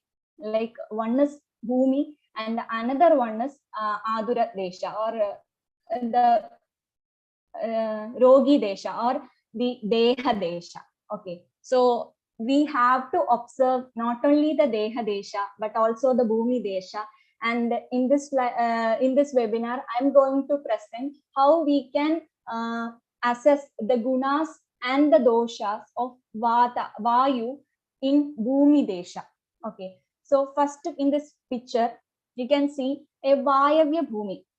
Okay, a Vayavya Bhumi, and Acharya Sushruta is telling Vayavya Bhumi as predominant Vayu Mahabhuta, and the soil will be Basma Rasabha Varna, somewhat grayish or pale whitish in color. Here in the first picture, you can see that color. So it is normal condition. Okay, normal Vayavya Bhumi will be like that. And here you can see, you can't see thick vegetation. Okay, Alpa Kodara Vriksham. Means the vriksha, the number of plants will be less, and Kodara Vriksham, or you can see thin, means in a person, if you are telling Vada Prakriti, then you will tell Rukshadam, Krishatvam, and Lekutvam. The same thing you can observe in a Bhumi also. Means the plants will be thin, or the Bhumi will be having a particular color like Basma, Rasabha Varna. Then amount of water or water availability will be less. Then like that you can see the features. And the Kodara Vriksha means you can see the small plants with the thorns. And in the next picture, you can see the Pragupita Avastha of Vayu in the land. Okay, here you can see the more Rukshatvam, Kadinatvam, or Parishatvam. Okay, this is how we are observing Bhumi. Next, soil assessment. How to assess the soil, or how to fix it is a Vayavya Bhumi or Agneya Bhumi by assessing the soil. Here I am only explaining how to assess a Vayavya Bhumi. Take a soil from that particular Desha or Bhumi and take it in your hand and just rub it and leave it off. Then if the soil is not sticking to your hand, then it is having Rukshada, and or it is not having Snigdha Guna or Kleda Guna. That is why it is not sticking to your hand, and it is having Ruksha Guna. So it is a Vayavya Bhumi. Then Alpa Kodara Vriksha means small thorny plants you can see. Okay, number of plants will be less also. Then while telling means inside the body how we can do Prashamana of Vayu means, we know we will give the opposite Guruvadi Gunas like Snigdha, Guru, Ushna, Slakshna, Mrudu, Pichila. So we will usually we will give Taila or Hrida. We will tell the patient to do Abhyanga. We will give Vasti, Snigdha Vasti. Like that we will give treatment inside and outside the body. So Vayu Karma in Sharira. Actually, I'm not going to explain this because we know that in exam also we will concentrate on these part only, like Vayu Tandraendra Daraha, Prana, Udana, Apan. Everything means everything in the body is controlled by Vata only. Okay. Ninda Sharirana, then Manas, the Manas is controlled by Vayu, the Indriyas, everything is controlled by Vayu only. Okay, I'm not going to explain that area. And I'm going to explain Vayu Karma outside the Sharira or outside the Bhumi. So first we have to see, we are going to see the Gunas. Next, in the next slide, the Dosha. Okay, just opposite. How if it is vitiated, then what will happen in the Bhumi? Okay. So first, in this picture, we are so familiar with this picture because every year in Environment Day and all, we will put this picture or we will make a logo with this picture, but we don't know who is holding that earth. Actually, Acharya Charaka is beautifully telling that Dharani Dharanam is the function of Vayu. Okay, so the holding of earth is done by the normally functioning Vayu in the earth or in the universe. And how it is holding or how it is doing the dharana of Dharani, that is explained in the coming shlokas. Like first he is telling like Jalana Ujjalana. So the correctly functioning Vayu will do kindling of fire outside the bhumi, means outside the sharira, I'm telling. Okay, in the bhumi, the kindling of fire is done by the normally functioning Vayu. So we know in ancient times and all, how they prepared or how they prepared fire. Means they used to rub the sticks or rocks or stones together. So why they are rubbing? Rubbing means it's a friction. They are making friction, or we can, in our terms, we can tell like it is the chala guna. We are making the chala guna, and with that chala guna, there give rise to, it give rise to ushnatam, and that ushnatam will increase and it will make agni or fire. Okay, the same process. So that is why in Panchamahabhuta, the order is like Prithvi, Jala, Vayu, then Agni. So Agni is always formed from Vayu Mahabhuta. Due to constant friction or constant Chalaguna, a Ushnatam will form, and thereby Agni will form. So the kindling of fire in the Bhumi is due to Vayu. So we can see, if it is Pragupita Avastha, the Vayu is Pragupita Avastha, the friction will increase, and what will happen is Anala Visarga, or we can correlate it like forest fire. So research also proves that high atmospheric temperature and dryness or low humidity is the main cause of forest fire. Okay, so high atmospheric temperature means why it is happening? The same process, like increased friction or increased pressure in the earth will cause high atmospheric temperature, and dryness. Definitely Rukshada is the property of Vata only. If it is in vitiated form, that will cause Anala Visarga, or we can tell, or we can, in this era, we can correlate it as forest fire. Next, the guna of Vata. Okay, next is guna. Means if it is not vitiated, then it will do Aditya Chandra Nakshatra Grahananam Chandana Gadi Vidhanam. So if it is not vitiated, then it will regulate the movement or motion of sun, moon, and nakshatra means stars, all the stars. So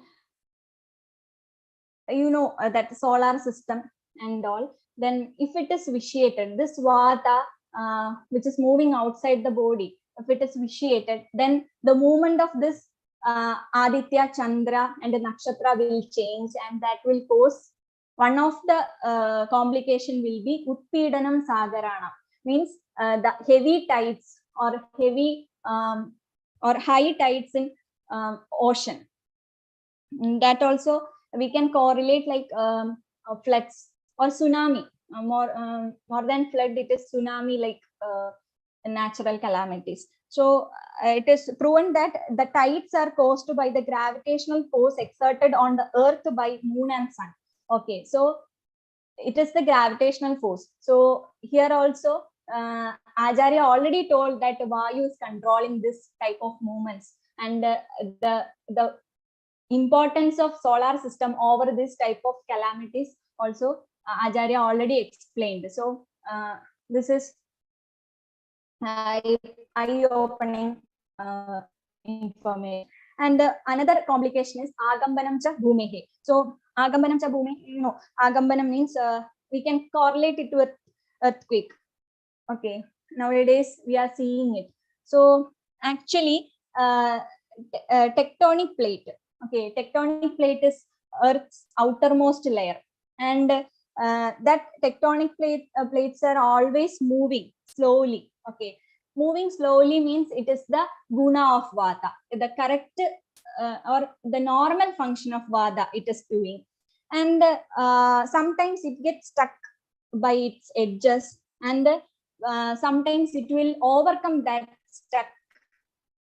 Then that friction will increase, suddenly earthquake will happen. So here also you can observe the guna. If it is guna, then it will slowly move. This tectonic plate will slowly move, and it will do the normal function in the earth. If it is doing in the vata as pragupita avastha, then it can cause earthquake and all. Then apam visarga. Apam visarga means the normal rainfall. It will, if the vata is in or vayu in normal avastha, then it can cause apam visarga or rainfall. And we know that the importance of rainfall. Paniyam praninam pranaha. So the paniyam or the up dhatu or the water is the jivanam, prana, everything. So we need not only human beings, all the creatures in the earth need water for its growth. If it is in vitiated form, the vada, if it vitiates, then udvartanam sarasam. So the overflow of lakes, rivers, etc. So the heavy rainfall. Nowadays we are getting, normally we are getting this heavy rainfall, and that causes flood and all. Okay. Then pushpa bhalanam cha abhinirvartanam udbhedanam cha outbidana. So here the same reference you can see in Rasavaisheshika Sutra also. The formation of flower and fruit as well as the sprouting of seed are the are caused by normally functioning vata or vayu in a plant. So here you can see this is by this process our biodiversity is maintained. And one more thing, shasya abhivardhanam. So the growth of plant is also maintained by vayu. If it is in vitiated avastha, it will cause shasyanam asangadaha. Shasyanam asangadaha can be correlated to loss of biodiversity. Nowadays we are seeing most of the plants are in the verge of extinction, and some are in vulnerable stage and all. So we are losing all our greenery, and we are losing biodiversity. Not only plants, naturality and other pollutions. Due to all these things, we are losing our precious greenery, animals, even human population also. Then Ridunam Pravibhagaha is the normal functioning, and if it is vitiated, Vyapadanam cha Shannam Riduna. So the normal occurrence of Ridus, 6 Ridus are done by normally functioning Vayu, and if it is vitiated, then it can cause the abnormal occurrence of 6 Ridus. This is also very common nowadays. We are getting heavy rain in summer season or vice versa, or we don't get winter sometimes, or we are not getting proper spring sometimes, like that. So this also will affect our if we are thinking in Ayurvedic side, then it will definitely affect your health and definitely affect your body constitution and everything.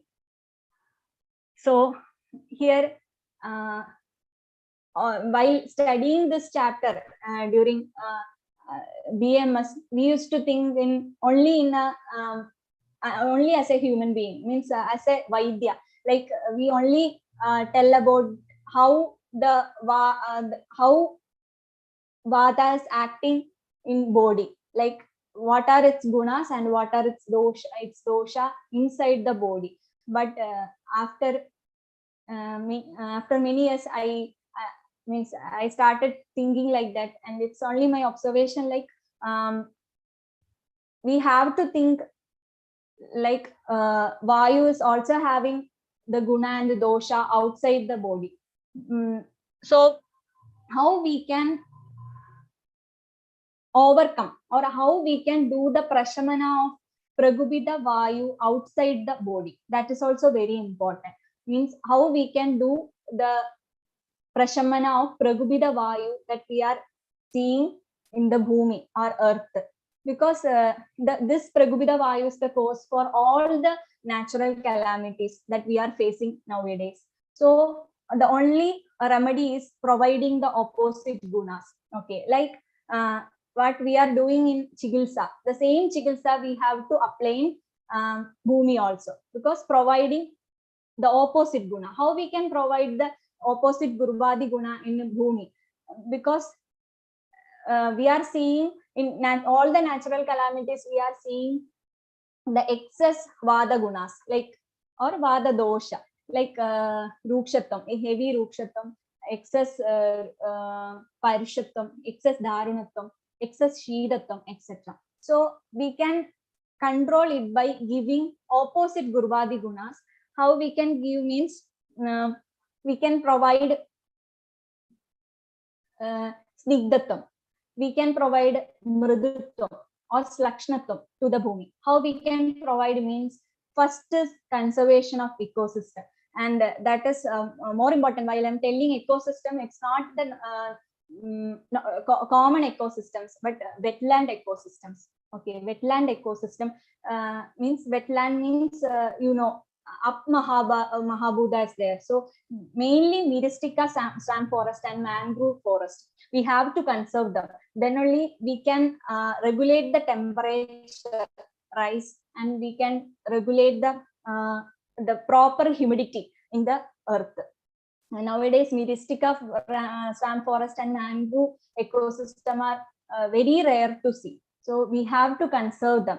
Next, cultivation of native plants. Okay, we can cultivate plants wherever we can, and by that we can give a greenhouse effect to our earth, thereby the snigdatam and this property, the opposite properties will increase. So these types of natural calamities, we can avoid these types of natural calamities. And preventing environmental pollution, definitely, because the air pollution due to over usage of over expulsion of this carbon monoxide, and over usage of plastic, and other over expulsion of diesel, petrol, etc.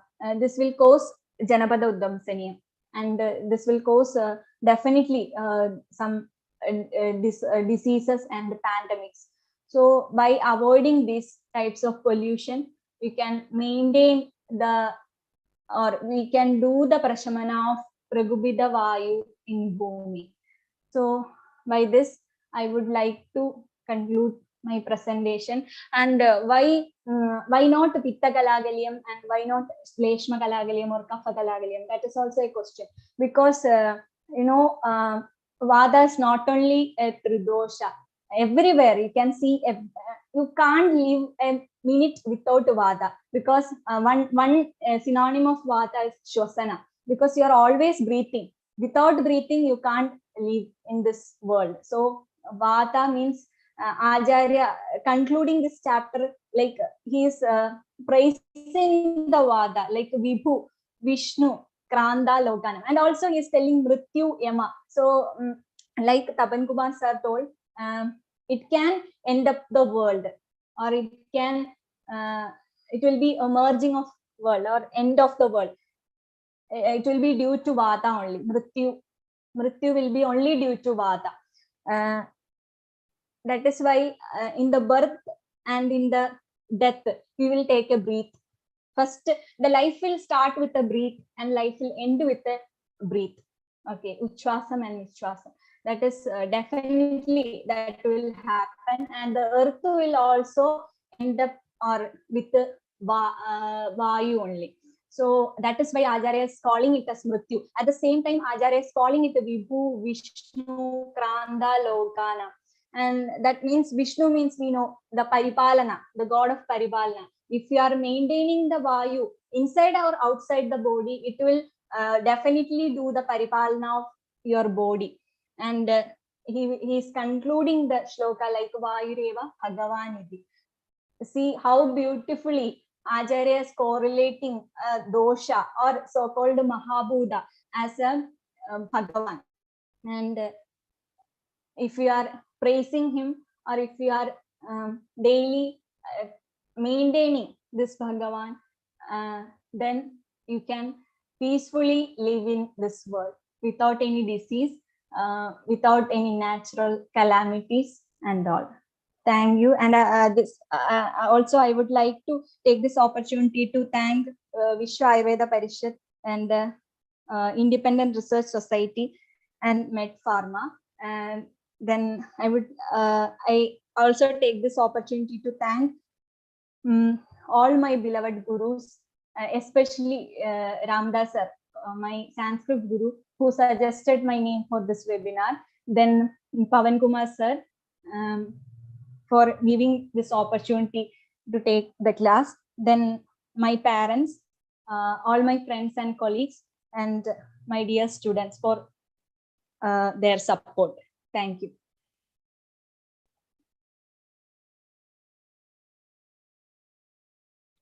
Excellent, madam. Excellent. You have nicely explained the Vat Kala Kaliyam, their uniqueness of that. On this particular subject, first I would like to request Tapan Kumar sir's comment and then CP Sharma sir's comment, because CP Sharma sir has also described Kala Kaliyam in before 5 or 7 days. So, when the Tapan Kumar ji, respected sir, Swagatam, your valuable comments. Sir, may I say one sentence? 110%. Platform is yours, sir. What I am feeling that today is the 15th day of our Charak Jayanti Mahotsav, and we want to make a discipline to conclude our webinar by 10:30. It may be 10:36. But 30 minutes for discussion. So today I would like to decide establish a new discipline. We have got our 51 speakers by now. So our very new faces are there who has never spoken. So if they raise the hand, definitely, sir, definitely. But see, we have got a treasure of 11 dignitaries. They will answer. Any one of them will answer, and the question will be by the new Charak students. Those who are the very new faces. So I would like to request anyone who want to know something from Charak Sangita. After these two, sir, if you kindly permit. After these two. Yes, definitely. Because then Kala Kaliyam, I want to understand from experts that why they are focusing on Vat Kala Kaliyam only. Right. Thank you, sir. Thank you. Thank you, sir. Tapan Kumar, Adani Tapan Kumar, sir. Yeah. So, both lecture and both speakers have served a wonderful, spellbound, mesmerizing facts about Charaka Samhita, and it मैं तो थोड़ा भावुक हुआ जा रहा हूँ. वो क्या क्या कैसी कैसी बातें एक मेडिकल फील्ड का आदमी जिसको हम जैसे टेक्स्ट बुक ऑफ मेडिसिन से कंपेयर करो तो कभी हो ही नहीं सकती ऐसी बातें मैडम ने जो बताई और सर ने जो चरक संहिता की खूबिलिटी बोलते हैं जिसको स्पेशल वेरी बारीक महीन बातें बताई जो वाकई और chapter two chapter and see the beauty that each and every chapter have a very specific item to offer. Besides Chikitsa, there are so many wonderful things that have been incorporated in a Samhita. one I would like to add. Kushtha Chikitsa is 7th chapter. Kushthas are 7. Kushtha Vranas are 7. Kushtha Sravas are 7. And wonderfully, the total number of slokas in Kushtha Chikitsa, if you total them, that also becomes 7. Now, this only can happen if it is a computerized, heavily computerized, latest technology project. Such wonderful things we can find out in each and every chapter of Charaka Samhita. Vatakala Kalaya is the wonderful and most relevant chapter of Charaka Samhita in 2010 to 2022 era. We have seen all calamities of Vatakala Kaliya, जो madam ने very nicely depicted with the pictures. So we have to concentrate on 4 things: Bhumi, Jala, Vayu, and Kal. We have tried on these 3, Vayu, Bhumi, and Jal, but still there is a pollution of time, and that will be very much important, and very this Vatakala Kali can be of very much instrumental in understanding the Kal portion, Kal pollution of also. When we talk of time travel, Charaka has said Brahmacharyam Ayananam or Ayushyanam. When we travel by the speed of time, your age becomes relative. So if you go to Mars and come back, the age remains stable if it is traveled by the speed of light. This is what Brahmacharya Ayananam Charak says means. Brahmacharya doesn't mean absence of sex, but Brahme Charanam Vicharanam Brahmacharya. So in that way, Vatakala Kali can be very much important and very much instrumental if a physicist, an astronomist, or जो खगोलवेत्ता होते हैं, if they are incorporated, or if they read the Vatakala Kali Adhyaya, then there can be tremendous new concepts. And one very interesting thing Madam has quoted in her last conclusive slide, that the opposite gunas can be utilized to control Vata. And these opposite gunas, if they are incorporated in the eradication of pollution of air, water, soil, and time, then this opposite gunas can help us a lot. And there still pollution has not been properly understood or properly managed. But if this opposite gunas are implemented, then possibly we can contribute something very, very innovative from the side of Ayurveda or from the side of Charaka Samhita to the existing world and world's ecosystem. And I am really very much thankful to both of the speakers who have enlightened Charaka Samhita and shown some very glimpse of चमत्कृतियां दिखा के हम सबको उपकृत किया है. मैं बहुत बहुत खुश, और ये पूरे 15 दिन की ये जो यात्रा थी, ऑलमोस्ट मैंने 10 से ज्यादा लेक्चर्स अटेंड किए हैं. दूसरे में संयोगवशात नहीं हो पाए हूँ, लेकिन बहुत मजा आया, बहुत मजा आया. मैं तो दीवाना हूँ, मुझे आती तो नहीं उतनी संहिता, लेकिन दीवानापन मेरा सर चढ़कर बोलता है कि यस, हमी अस्त, हमी अस्त, हमी अस्त। अगर चरक कहीं संहिता के श्लोक तो आपके लिए रोमांटिक गीत है सर। बिल्कुल बिल्कुल, वो मैं तो अभी तुमको बताऊं, मैंने अभी सुश्रुत संहिता गान किया। मेरे दोस्त के पास पूरा सुश्रुत संहिता का गान किया। मैं ऐसा चरक वाग्भट का भी करता हूँ। वो श्रुति में था ना, आयुर्वेद श्रुति और स्मृति ये दोनों की स्थिति में था, तब सिर्फ श्रुति से या स्मृति से ही ट्रीटमेंट होती थी। याद किया और ठीक हो गए। वो ब्रह्मा जी ने सबसे पहली बार स्मरण को डॉक्यूमेंटाइज किया, ब्रह्मा स्मृत्वा। तब दोबारा वापस हमको श्रुति और स्मृति में जाना चाहिए, और इसके लिए मैं ये श्रुति शुरू की है, सुश्रुत से। आगे चरक का भी और वाग्भट का भी होगा।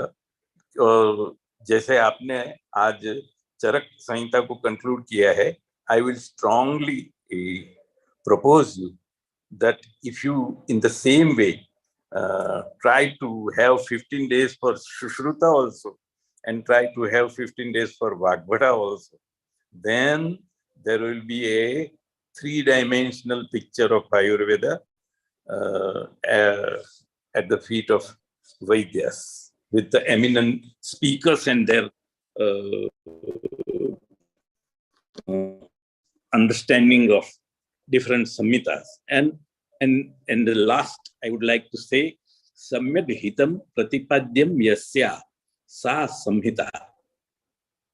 जो अपने आश्रित का सम्यक हित के सिवा और कुछ नहीं करती, उसको संहिता बोलते हैं। इसलिए संहिता को इस तरह से हमें अपनाना है, अपना बनाना है, और वो मेरी भाषा में बोलूं तो धीरे धीरे प्यार को बढ़ाना है, फिर हद से गुजर जाना है। आज तो सही में अंचलेश ये सबने हद के पार बातें कर दी। कभी कोई सेमिनार या वेबिनार में इतनी जबरदस्त इकोसिस्टम के ऊपर आयुर्वेद का कंट्रीब्यूशन की बात कभी मैंने कहीं नहीं सुनी। जब भी सुनते हैं रोल ऑफ फलाना फलाना ड्रग इन फलाना फलाना डिजीज वर्सेस डायबिटीज एंड मधुमेह, Vasant कुसुमका, and only this type of Dravya Guna talk are always there. This is, and astonishingly, Madam herself is a Dravya Guna scholar, and she is preaching Vata Kala Kaliye. This is something very unique. I must say, it is not Prakriti Samvaya. It is something very unique.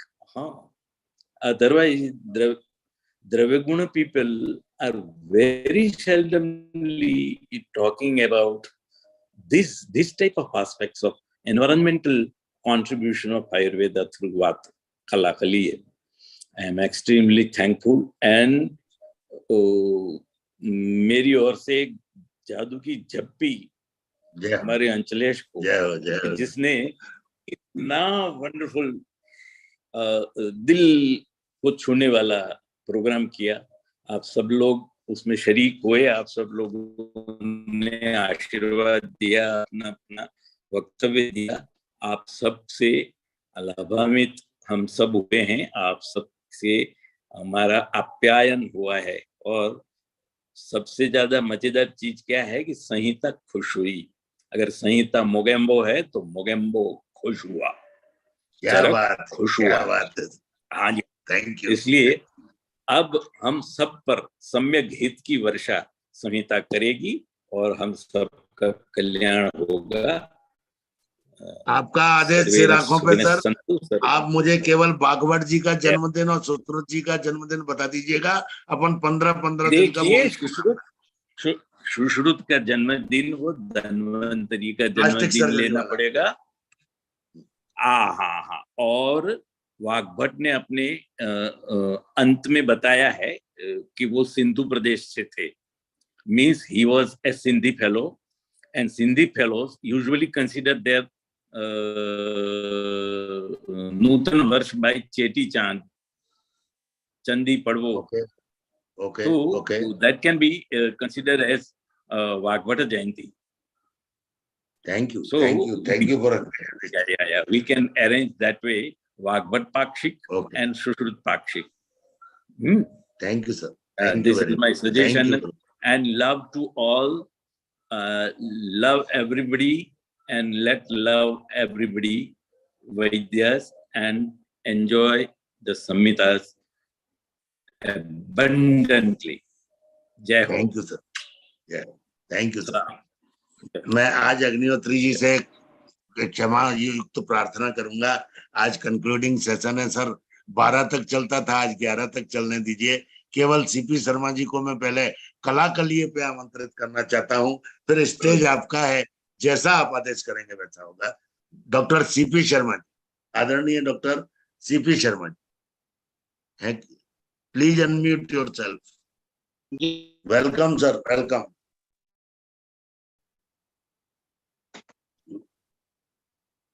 कहाँ गए?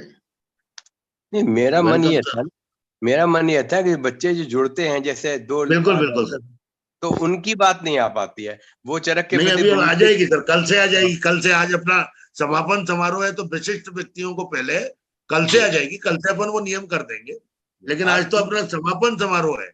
आज का तो और लंबा 1 बजे तक चलना चाहिए. आज 30 आप लोग लोग जुड़े कल तक 12 बजे तक चलाए, लेकिन मेरी हिम्मत तो नहीं है सर, हिम्मत. वो आधा घंटे में अपन खत्म. स्वागतम शर्मा जी, स्वागतम. सर प्रणाम. सर्वेभ्यो नमो नमः.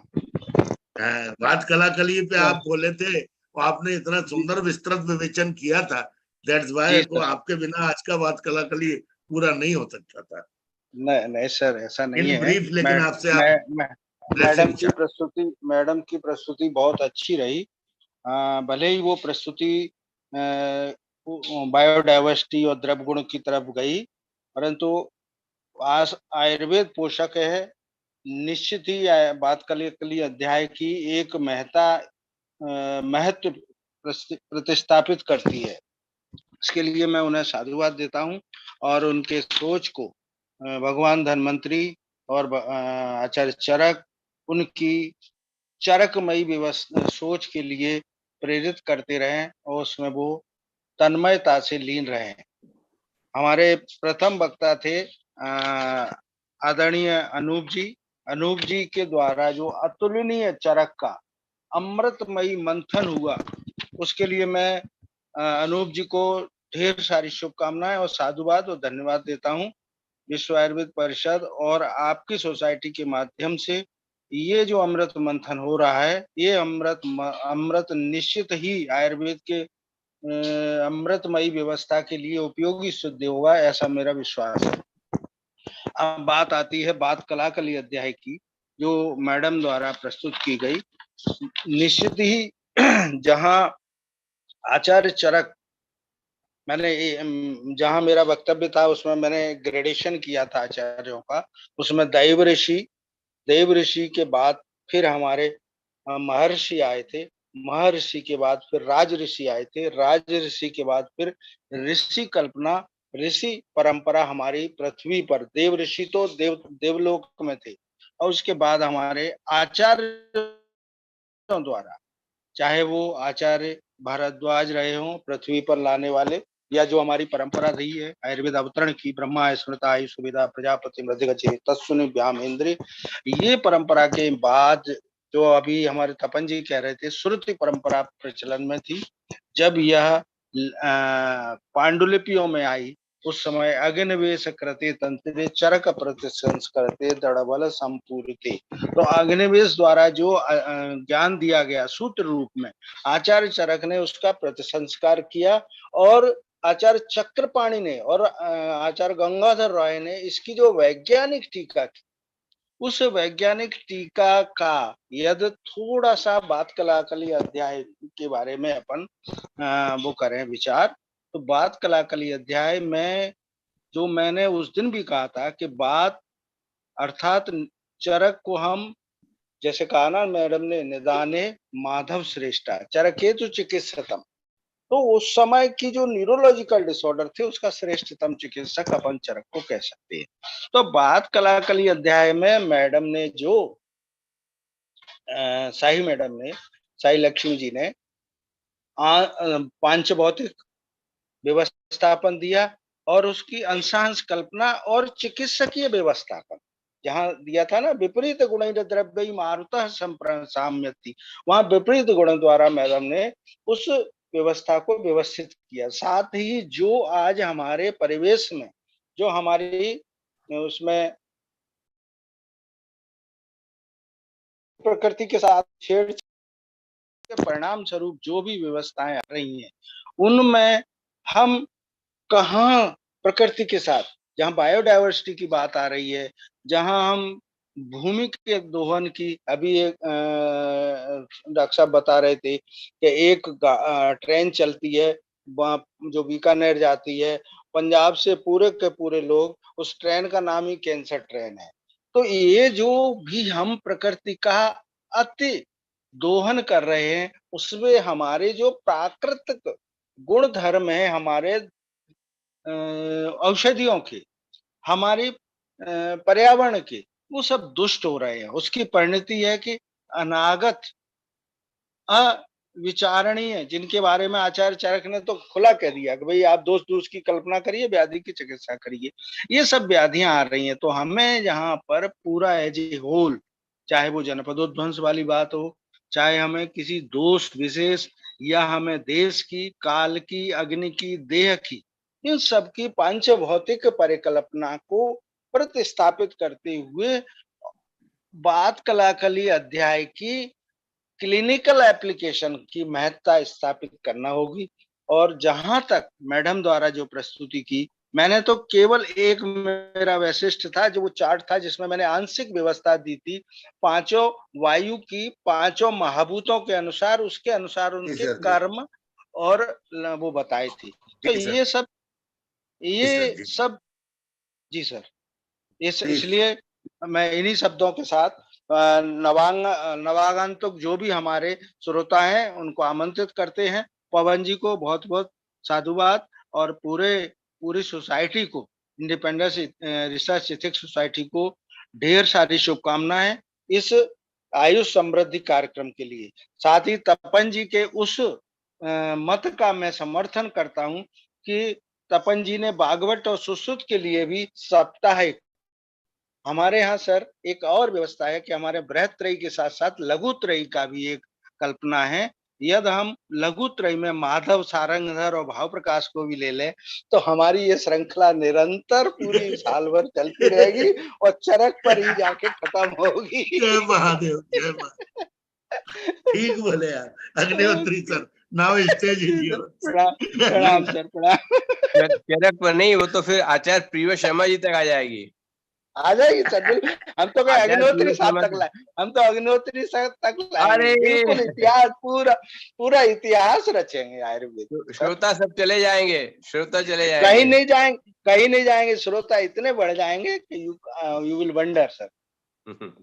धन्यवाद आपको।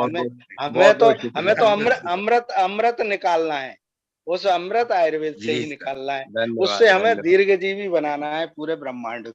सच में एक बात तो सिद्ध हो गई, नमस्कार जी, सच में एक बात तो सिद्ध हो गई कि आज बड़ा प्रसन्नता का विषय है। We are glad to have such wonderful dignitaries and scholars having a very good command over the. अपने एक्चुअली 51 से ज्यादा हो गए सर, निश्चित हो गए होंगे। हाँ 51 से ज्यादा हो गए जिनके फोटो नहीं छप पाया। अब मैं इन सबको आपके आशीर्वाद से मैं कलकत्ता जाके सभी को चरक सम्मान सप्रेम भेंट करना चाहता हूँ। वाह वाह, चरक सम्मान हो। Sir professor Ramdas ji saying something. One doubt, yes, sir. One doubt. तो आप क्या स्टेज आप? It's a small doubt, yes, sir. No problem. Actually, yes, sir. When you go for the remedy of the Vata, Mridu is mentioned. Mridu is mentioned as the remedial measure for the Vata.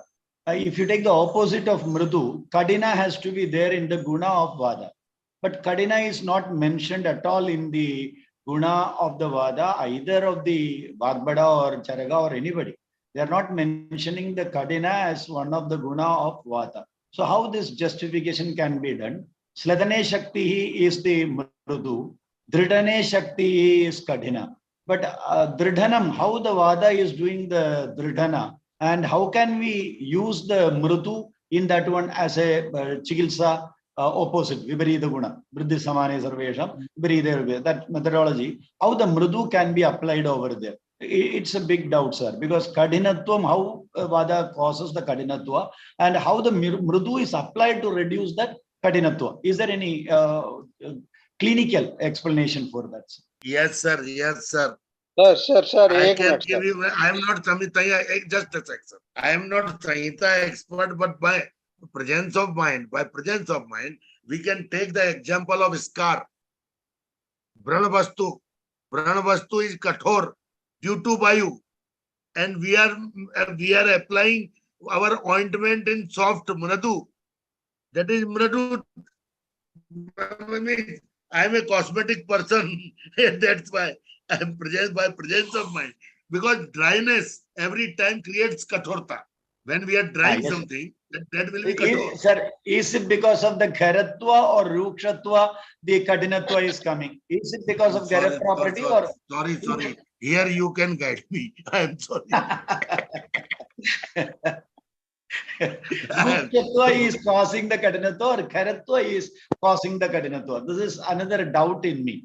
So many days I am thinking on it. I am going through the words also, but unable to find a reply for it, because it is, as you told, that common sense. That works, it is okay. In MD first year, Dr. Ramdas, yes, sir. Dr. PC Tripathi came for my examination Viva. Yes, sir. He asked me, what is difference between Ruksh and Parush? Ruksh and Parush. Yes, sir. I didn't have an answer at that time. I just put my hand in front of them. Sir, just see this nail is Ruksh and this is Parush. Some points were there. He has no answer on that. Because Ruksh and Parush, a surgery person cannot explain. That is okay, sir. Sir, one more thing, sir. If it is because of the Rukshatva, we have to apply Snigdhatva for that one, right? Already Rukshatva is there in Vata.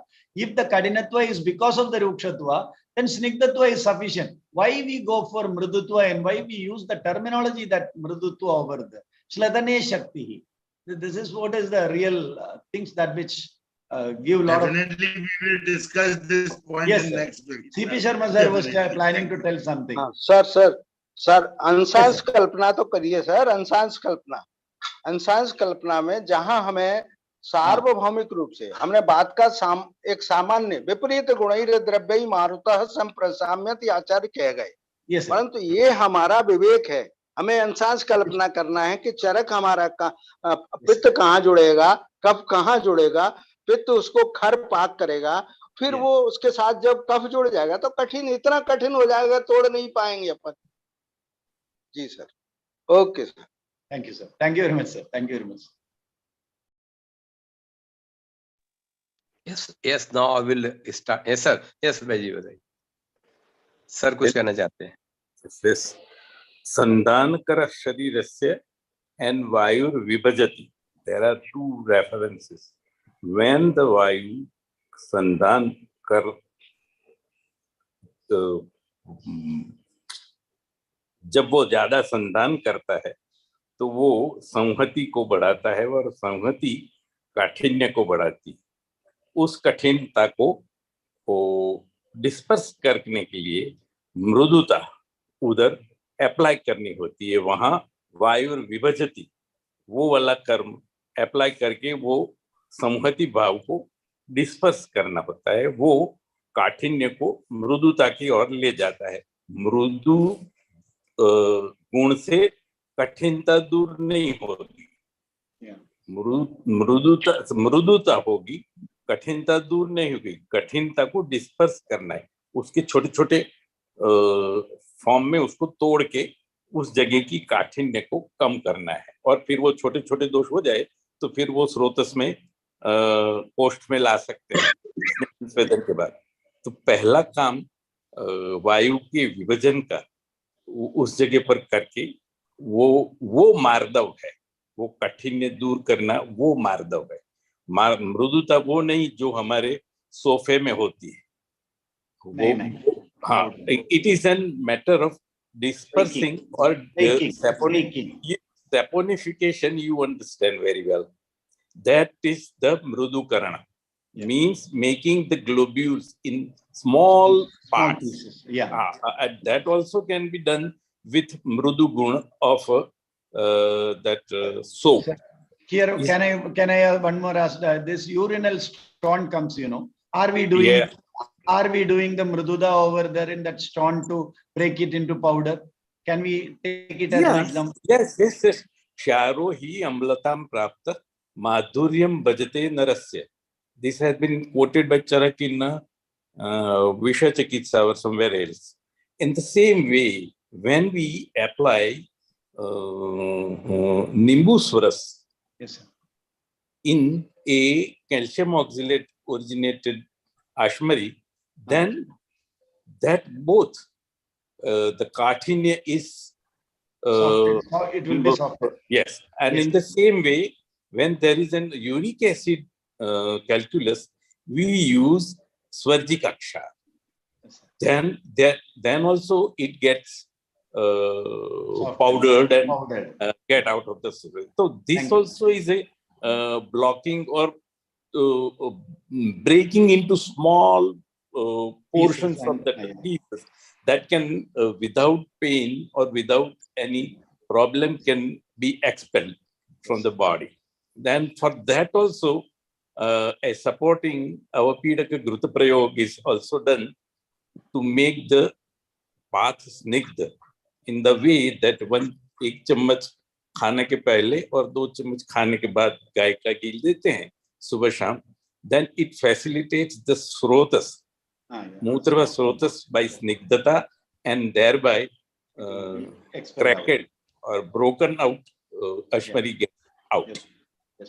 I hope I have helped some way in some way to your question. Thank you. Love you. Jai Ho. Thanks to both the dignitaries for their doubts and for their resolutions. Of course, Sanskrit language words are so deep as far as their meaning is supposed to be understood. The fact is, small words, kharattu, sthirattu, rukshita, maduta, these are all based in a deepest form of the language. While as in modern medicine, simply stiffness, rigidity. Though definitely the status of stiffness and rigidity is also because of the increased vata dosha. But these type of good terms are not applicable in that aspect. What is mrita and what is because of kharattu. For the vata shaman, snehan is always there. It is always applicable and it gives good results. At morning hours, morning stiffness is always there. Though we are taking rest and we enjoyed the sleep. So sleep samudbhava, but still because of the particular posture for say for 5-6 hours, body becomes a little bit rigid. And when we start working, we get the normalcy. Sir, आप कुछ कह रहे हैं? Veggie आप कुछ कह रहे हैं? कहना तो नहीं, वही वो जो आप अपनी उंगली चश्मे पर घुमाएंगे तो वो श्लक्षणता आपको पता चलेगी. आपके ये फोरहेड पर लगाओगे तो वो स्निग्धता है, और आपकी बिना की हुई दाढ़ी है उस पर लगाओगे तो ये खरत्व है. खरत्व, बिल्कुल. और अगर 3 दिन की दाढ़ी बड़ी हुई है उस पर लगाओ तो वो परुष होती है. हाँ. इस तरह से ये अलग अलग स्पर्श को आप, अब वो जो पेपर वेट है उसका स्पर्श होता है, वो श्लक्षण होता है. वो जो टेबल पर कांच होता है वो स्निग्ध होता है. पेन का टिप होता है वो तीक्ष्ण होता है. वो इस तरह से हम हर एक गुण को आइडेंटिफाई करके बच्चों को भी बताए ना, तो उसके विपरीत गुणों को हम भी बता सकते हैं. वो स्निग्ध मीन्स रुक्ष और स्निग्ध, श्लक्षण और खर और पिच्छिल और विशद या तो परुष, ये एक दूसरे के ऑपोजिट हैं और वो एक दूसरे के ऑपोजिट को हम अच्छी तरह से समझा भी सकते हैं। जैसे वो पिच्छिल और विशद, पिच्छिल गुण हैं वो श्लेष आलिंगन है, श्लेष्मा, वो वाला श्लेष्मा होता है। तो वो जैसे ही चर्म सातत्य भंग होता है तुरंत वो कफ का आलिंगन कर्म शुरू हो जाता है और वो जो प्लेटलेट्स होते हैं वहां जाके एक दूसरे से ऐसे चिपक जाते हैं और वो जगह बंद हो जाती है। दैट इज द गुण ऑफ पिच्छिल, पिच्छिल गुण का कार्य है। और वो जब कम हो जाता है gummy nature, isn't it, sir? Gummy nature, just like gum it will. Yes. वो पिच नहीं, एक्चुअली पिच्छिल शब्द comes from pitch and pitch means feather. The bird controls the speed and the direction with the help of pitch. So pitchil is the guna which controls and monitors the speed of blood, prana, man, and all other gatimantam chalam dravam. And so pitchil has to be considered. When अगर आप कभी plane में बैठो और अगर 17, 18, 19, 20 number की seat आपको मिले तो आप जरूर खिड़की वाली सीट पर बैठना और वो जो प्लेन की पांख होती है ना, विंग्स, उसको ऑब्जर्व करते रहेगा। तो वो बार बार ऊपर नीचे होके आगे पीछे होके वो प्लेन की गति को कंट्रोल करते। वो पिच है, उसकी विंग्स हैं, वो पीछा है, वो पंख है।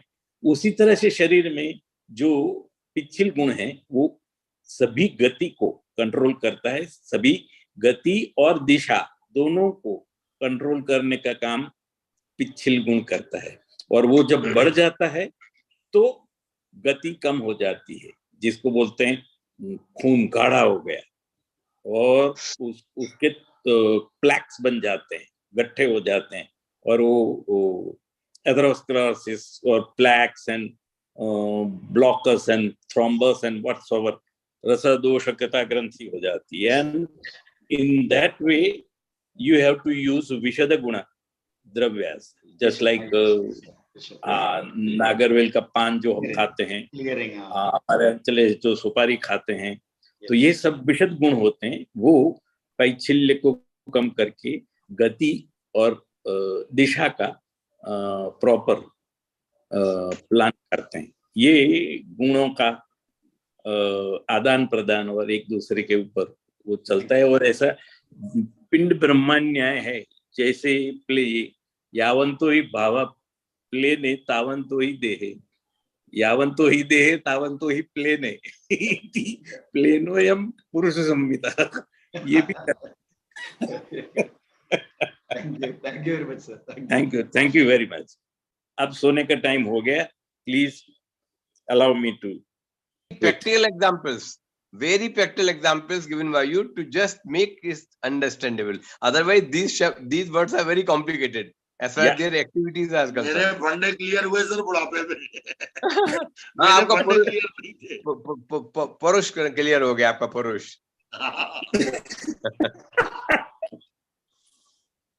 So when you saying thank you very much. मैं पिच्छिल का अर्थ नहीं समझता था सर, बड़ा प्यार से समझाया था हम सब।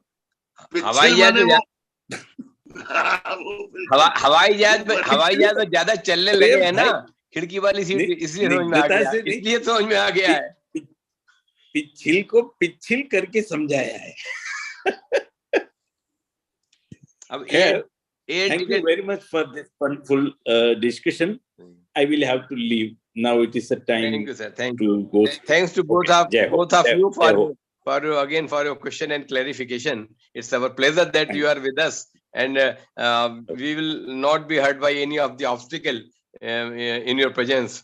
Thank you, sir. Thank you so much. So as Bhaji has gone for sleep, so we also thinking that this time is going ahead and ahead. So I requested that any of the new face, the new person who joined here, consider themselves the new disciples of Charak, Acharya Charak, and they, if have got any question, any problem, doubt, suggestion, they can raise their hand, so that our dignitaries are here to quench their thirst, and we will also be benefited. Or else I would like to have some blessings from our very senior persons. Those two have already given us their well wishes. I would like to go for our Dr. Neelakshi Dev Chaudhary from Assam.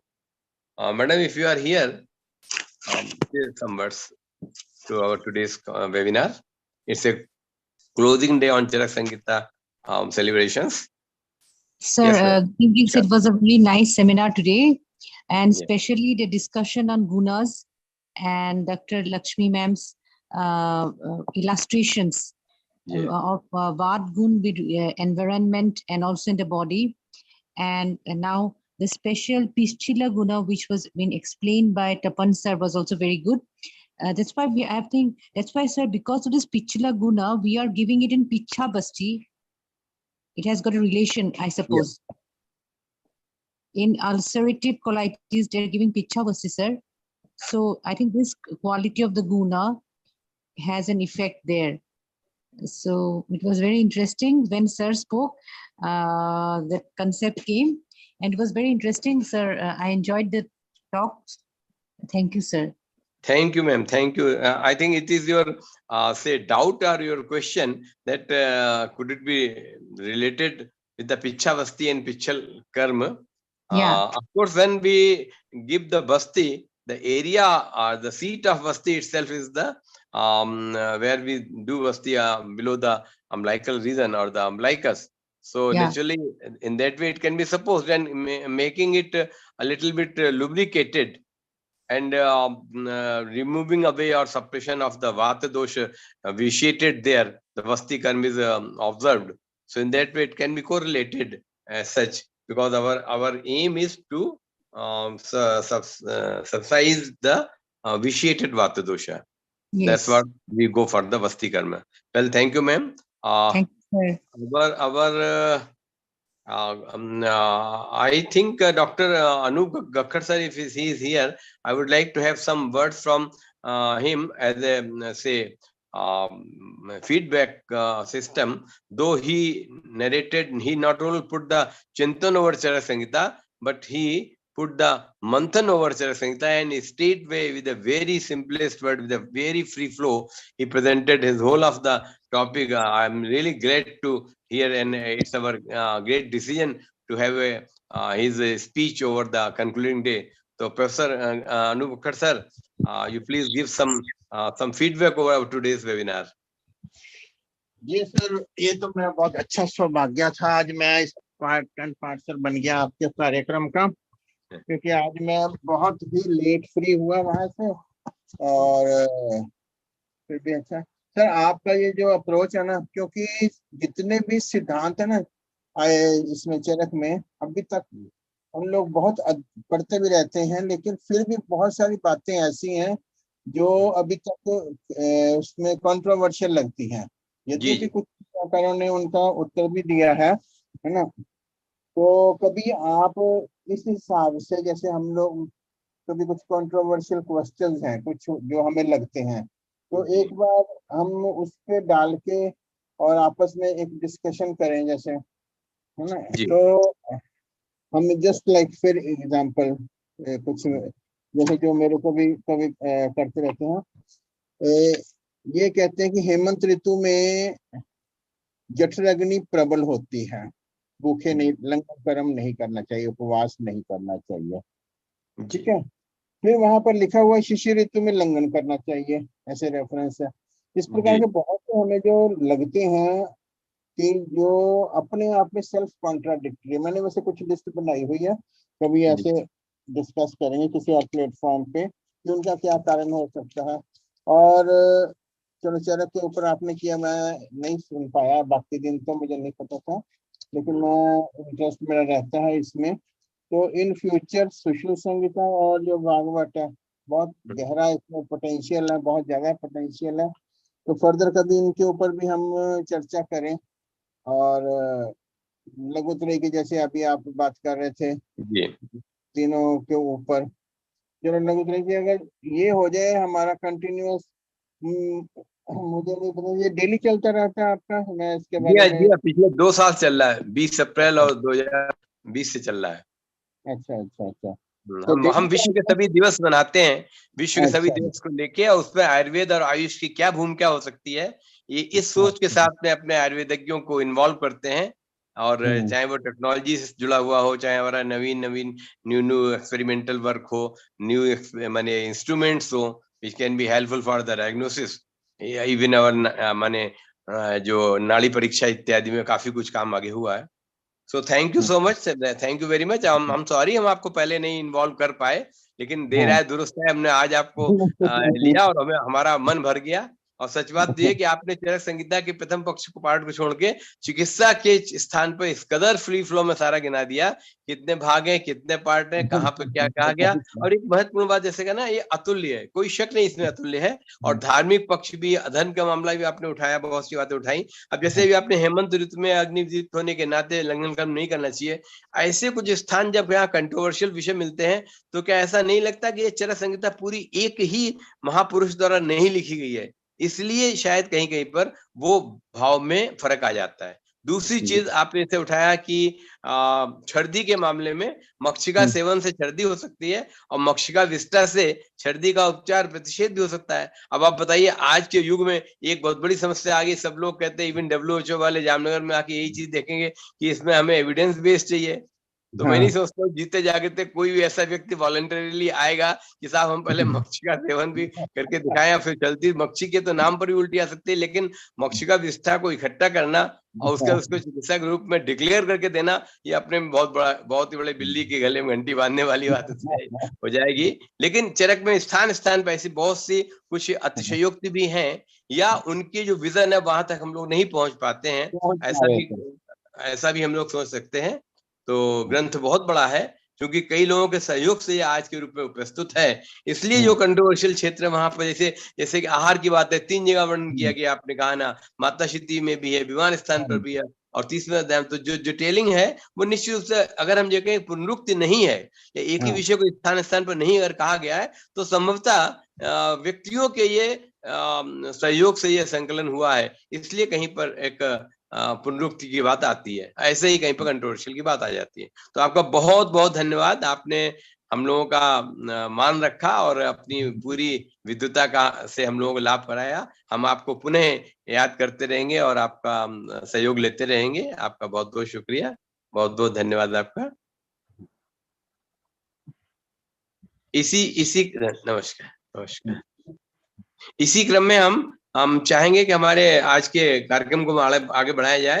तो doctor चिप्पी PR, ये actually मुझे लगा कि doctor Sai Lakshmi ji ने अपने बहुत सारे साथियों और स्टूडेंट्स को भी बोला होगा, ये अच्छी बात है, हम तो गखर साहब से भी कहना चाहते थे, लेकिन वो खुद ही बहुत बिजी थे, फिर भी हमारी संख्या आज 30-32 तक पहुंच गई। तो मेरा फिर से यही है कि हम अभी सीनियर्स को बुलाएं।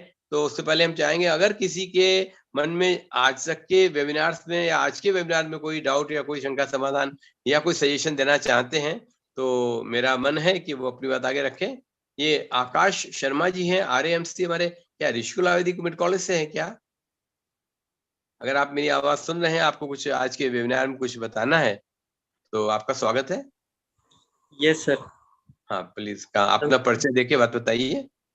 Yes sir, actually I am very short, मैं बहुत छोटा हूँ सर आप लोगों से, मैं 3rd प्रोफ का स्टूडेंट हूँ। हाँ, हमारे यहाँ ऋषिकुल में? जी सर। Yes sir. तो कितनी बड़ी खुशी की बात है हमारे लिए, आपके गार्जियन सामने बैठे हुए हैं, इससे बड़ा आपका सौभाग्य क्या होगा, आप बताइए ना। Guardian of mind. मैं चाहता था कि हमारे गखर साहब कम से कम 40-50 लोगों को जोड़ देते, जैसे कि भारत जी ने 93 स्टूडेंट जोड़े थे उस दिन भोपाल, जिस दिन उनका एड्रेस था। मैं बल्कि रिक्वेस्ट करने वाला था, मैंने कहा मैं कहूंगा तो क्या लगेगा, आप खुद ही कर लेंगे, तो अच्छा लगा। बोलो बेटा, बोलिए। सर बीइंग अ न्यू कमर, हम तो सर बहुत ही अभी स्टार्टिंग फेज में है अपने कोर्स के, मतलब आयुर्वेदा के, BMS के, मतलब जो भी एक बन रखा है। बट सर फिश भी आज सर को सुन के, गखड़ सर को सुन के, तपन सर को, आपको, जो डिग्निटरीज हैं हमारे फील्ड के, मतलब जो माइलस्टोन्स जैसे बोल सकते हैं सर, जी बहुत कुछ नया सीखने को मिला है सर। जब आप लोग ही सर कह रहे हैं कि हमें भी अभी भी सीखने को मिलता है, तो वी आर तो वेरी न्यू, हम तो बहुत ही नहीं, हमारे लिए तो बहुत कुछ नया। और एविडेंसेस जैसे आपने बताया सर अभी कि WHO कोड जामनगर का जो अभी मतलब पैचअप हुआ है और उस पर जो वर्क चल रहा है, तो सर अभी हमारे लिए मतलब न्यू कमर्स के लिए बहुत ही एक अच्छी फील्ड बन रही है कि हम और ज़्यादा इसमें काम कर सकते हैं, तो फ्यूचर में हमारे लिए बहुत हेल्पफुल होगा सर। चलिए, बहुत अच्छा है, हमें अच्छा लगा कि आप जुड़े, ऐसे ही जुड़ते रहिए और अपने साथियों को जोड़िए। बात BMS फर्स्ट ईयर या MD फाइनल ईयर की नहीं है, जो भी हमारे आयुर्वेद के छात्र एक बार बन गए हैं, उन सबके लिए उनका यह धर्म बन जाता है कि जहां कहीं से भी ज्ञान मिलता हो लें। और ये तो आपका प्लेटफॉर्म है, हम छात्रों के लिए ही सब कुछ कर रहे हैं। बाकी हम लोगों को कोई परीक्षा नहीं पास करनी है, अब हम चाहेंगे कि हम लोगों से आपको जो मिल सके तो वो हम लोगों का सौभाग्य हो गया। आप भी सौभाग्यशाली हैं कि आज आप हमसे जुड़े। चलिए, अब आपका धन्यवाद। इसी क्रम में हम आयशा सिक्का एम करके हैं। अगर आप हमारी आवाज को सुन रहे हैं, अपना कुछ आप कहना चाहते हैं तो आपका स्वागत है। मैम आयशा सिथिया, इस बीच हमारी, हाँ, yes yes ma'am, yes please. Sir hello, yes, हाँ, say something. the section was wonderful, sir. Okay, Thank yes, you, sir. okay, thank you, Okay. thanks. We give encouragement simply because if you will come forward, if you will open your mouth, the questions will come, the doubts will come, and your teachers, your mentors, your dignitaries are there. So throw away the hesitation, come forward. The thing which is a very small, that you go in the class and take the classroom notes. So classroom education is a very limited time, and here you have got a galaxy of persons coming from the far off places of world.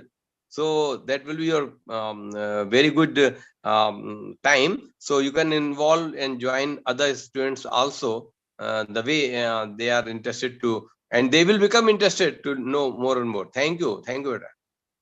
Next, Dr. Shal Lakshmi ji, would you like to say something as the feedback? Meanwhile, I search the other persons to join. Dr. Shal Lakshmi ji, yes. Hello, sir. Yeah. Sir, actually, thank you so much for calling me for this webinar, sir. Yes. New dignitaries and new faces, totally new faces, and I'm very thankful for all of you, sir. Thank you for calling. Okay, okay. Never think like that you are a new face or you are assistant professor.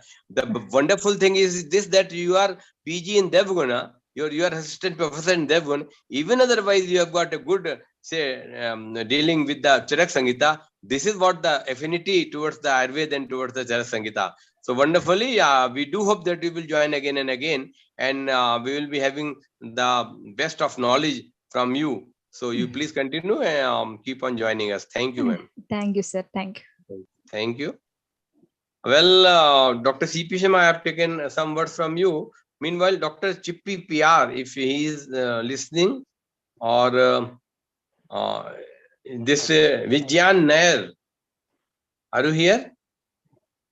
Any new face, anybody who want to submit something, please raise your hand and I'll just call you, so that we want more and more participation of you people. You are with us till late night. It is just going to strike 11. So naturally, before we all retire, let us have some talk from your side. Any suggestion of any participant who are there in our platform of today's webinar, he is welcome.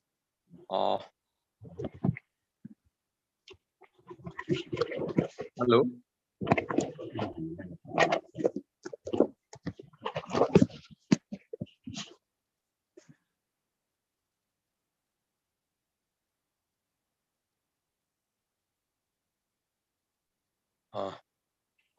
Dr. Parikshit Devnath ji, we want to have some words from your side, because you are rare to speak. Dr. Parikshit Devnath ji. from practice point of view, from Panchakarma point of view, how you consider Charak Sangita and its knowledge in your practice? Dr. Parikshit ji?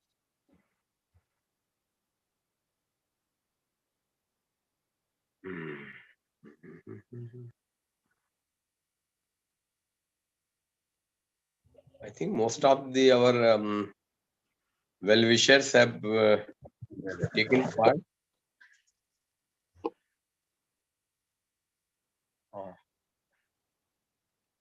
Dr. Chippy PR, are you listening me? I think if it is so that as today Dr. Prem Shankar Pandey has not joined because of some personal reason, so I would like to, and Domaji have gone, I think he's also not in at this moment in our platform. So either Dr. C.P. Sharma sir, if you have some more words to say, I'll call you again. I would like to have few words, then I will return back this platform to Dr. Pawan Sharma ji for the closing. Dr. Sharma ji? Dr. C.P. Sharma ji, you are here?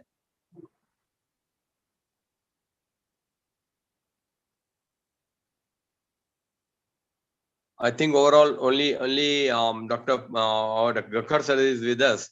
So he has given his last insights. So I am returning the platform to Dr. Pawan Sharma ji so that he could make the formal closing. Thank you. Thank you, sir. Sir. Thank you very much. I am really grateful to you all. 2 days vacuum is there for answering the new draft amendments of government bill. Right. On 18th Janmashtami is there. On Janmashtami, I would like to request Agnihotri sir and one from Assam recommended fasting to rejuvenate. Because on Janmashtami we are generally fasting. So fasting to rejuvenate. That is the topic. So Agnihotri sir will be there and one more expert will be there. On 19th also we have webinar on photography day. So photography day experts will guide us on photography day.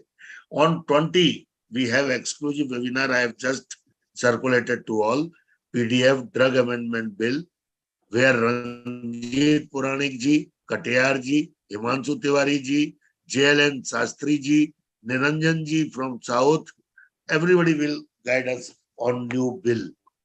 I will also be part of that. And then on 21st, Senior Citizen Day is there. So on that day, so 18, 19, 20, 21, again continue from 6 p.m.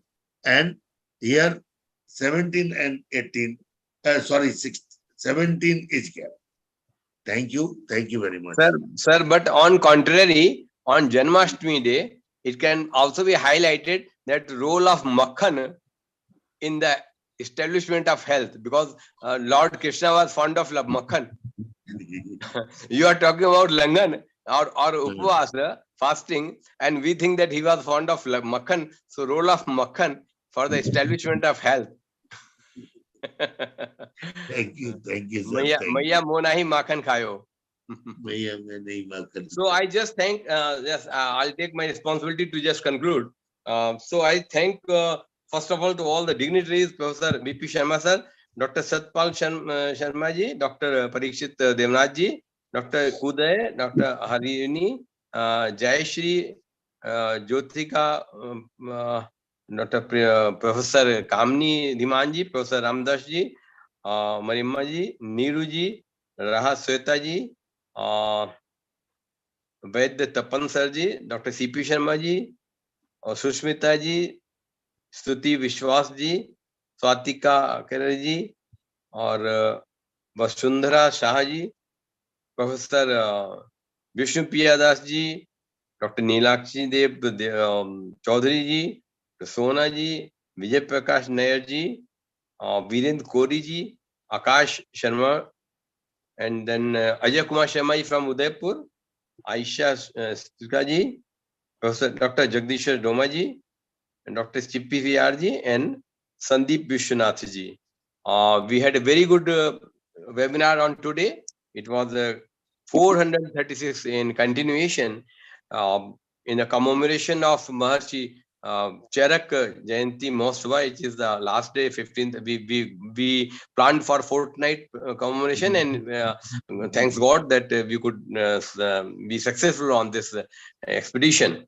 So we had a very great speakers during all 15 days, and today was the of same value. It has been ornamented by Professor Anup Kharji's presentation. As we were planning to have a great thing on Charak Sangita, person who is dealing with Charak, the person who is teaching Charak Sangita, the person who has peeped into the matter regarding the pins, pills, research methodology, therapeutic induce, diagnosis, and Rasayan Vajikana, Basti, Kalpisthan, Siddhistan, Indriyasthan, and Vimanisthan. This is what the masterly been presented by Professor Anup Kharji. So he very thoroughly informed all the specific sectors regarding the role of Tirdosha, regarding the Chikitsa, Vajikana, Rasayan, contraindications, indications, favorable conditions, unfavorable conditions, all the things which are being described there in Charak Sangita in Sanskrit version. He simplified this thing and made understandable to all the learners, spectators, and also the YouTube viewers. So if today's address is being repeatedly heard by the students of Charak Sangita, they will be much more benefited, because it is a very deep approach, complete Charak Manthan. And on other hand, Dr. Sai Lakshmi, ma'am, she talked also very authoritatively on the subject Vatkala Kali Adhyaya. That too, it is been discussed by our great scholars. But again, her approach and dare is commendable. So that she narrated very well. She talked about the even otherwise she put one important thing, that it could have been given the name of the chapter as Vat Gun Doshi Adhyaya. I was listening carefully, because when it is a matter of Gun, Vat Kala, and if it is a matter of Doshas, Vat Akala. So very authoritatively she talked about this thing. Of course, it is explained and meant, but she should remember that his previous speaker commendably told that even not a single word be deleted or added in Charak Sangita. It is as perfect as Atulya. So it is a hypothesis that it can be uttered like this, or it can be thought like in this words. So Ma'am Sai Lakshmi also commendably talked about thing, and when time came for the discussion, panel discussion, with all due respect, before the question could come by Professor Ramdas ji, where the Tapan sir ji were very much with us, as we are not as easily saying that we have been given our time or period to ornament him as Charak Shiromani, because with all command he narrated small words pertaining to the gunas of Vata in a very practical manner with the simplest examples. So his contribution is always been remembered. He also talked about the Kushta Chikitsa's specific neurology, 7 chapter, 7 types of Kushta, and 7 shlokas and 7 treatment. This is what I was listening as a student of Charak Sangita. Very peacefully I was listening, going through, though I am now facing for last 15 minutes heavy sweating after taking the medicine. But as Dr. Pawanji told that we may lead to midnight because it is a closing day, and okay, you wake up me up and I will be continuing for the same enthusiasm. And I will be leaving Ujjain by 5 a.m. today.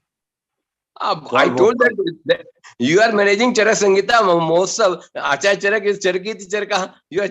You are last 15 days moving on. So you are incarnating the concept of Acharya Charaka, personifying the Acharya Charak's concept in a physical manner. Well,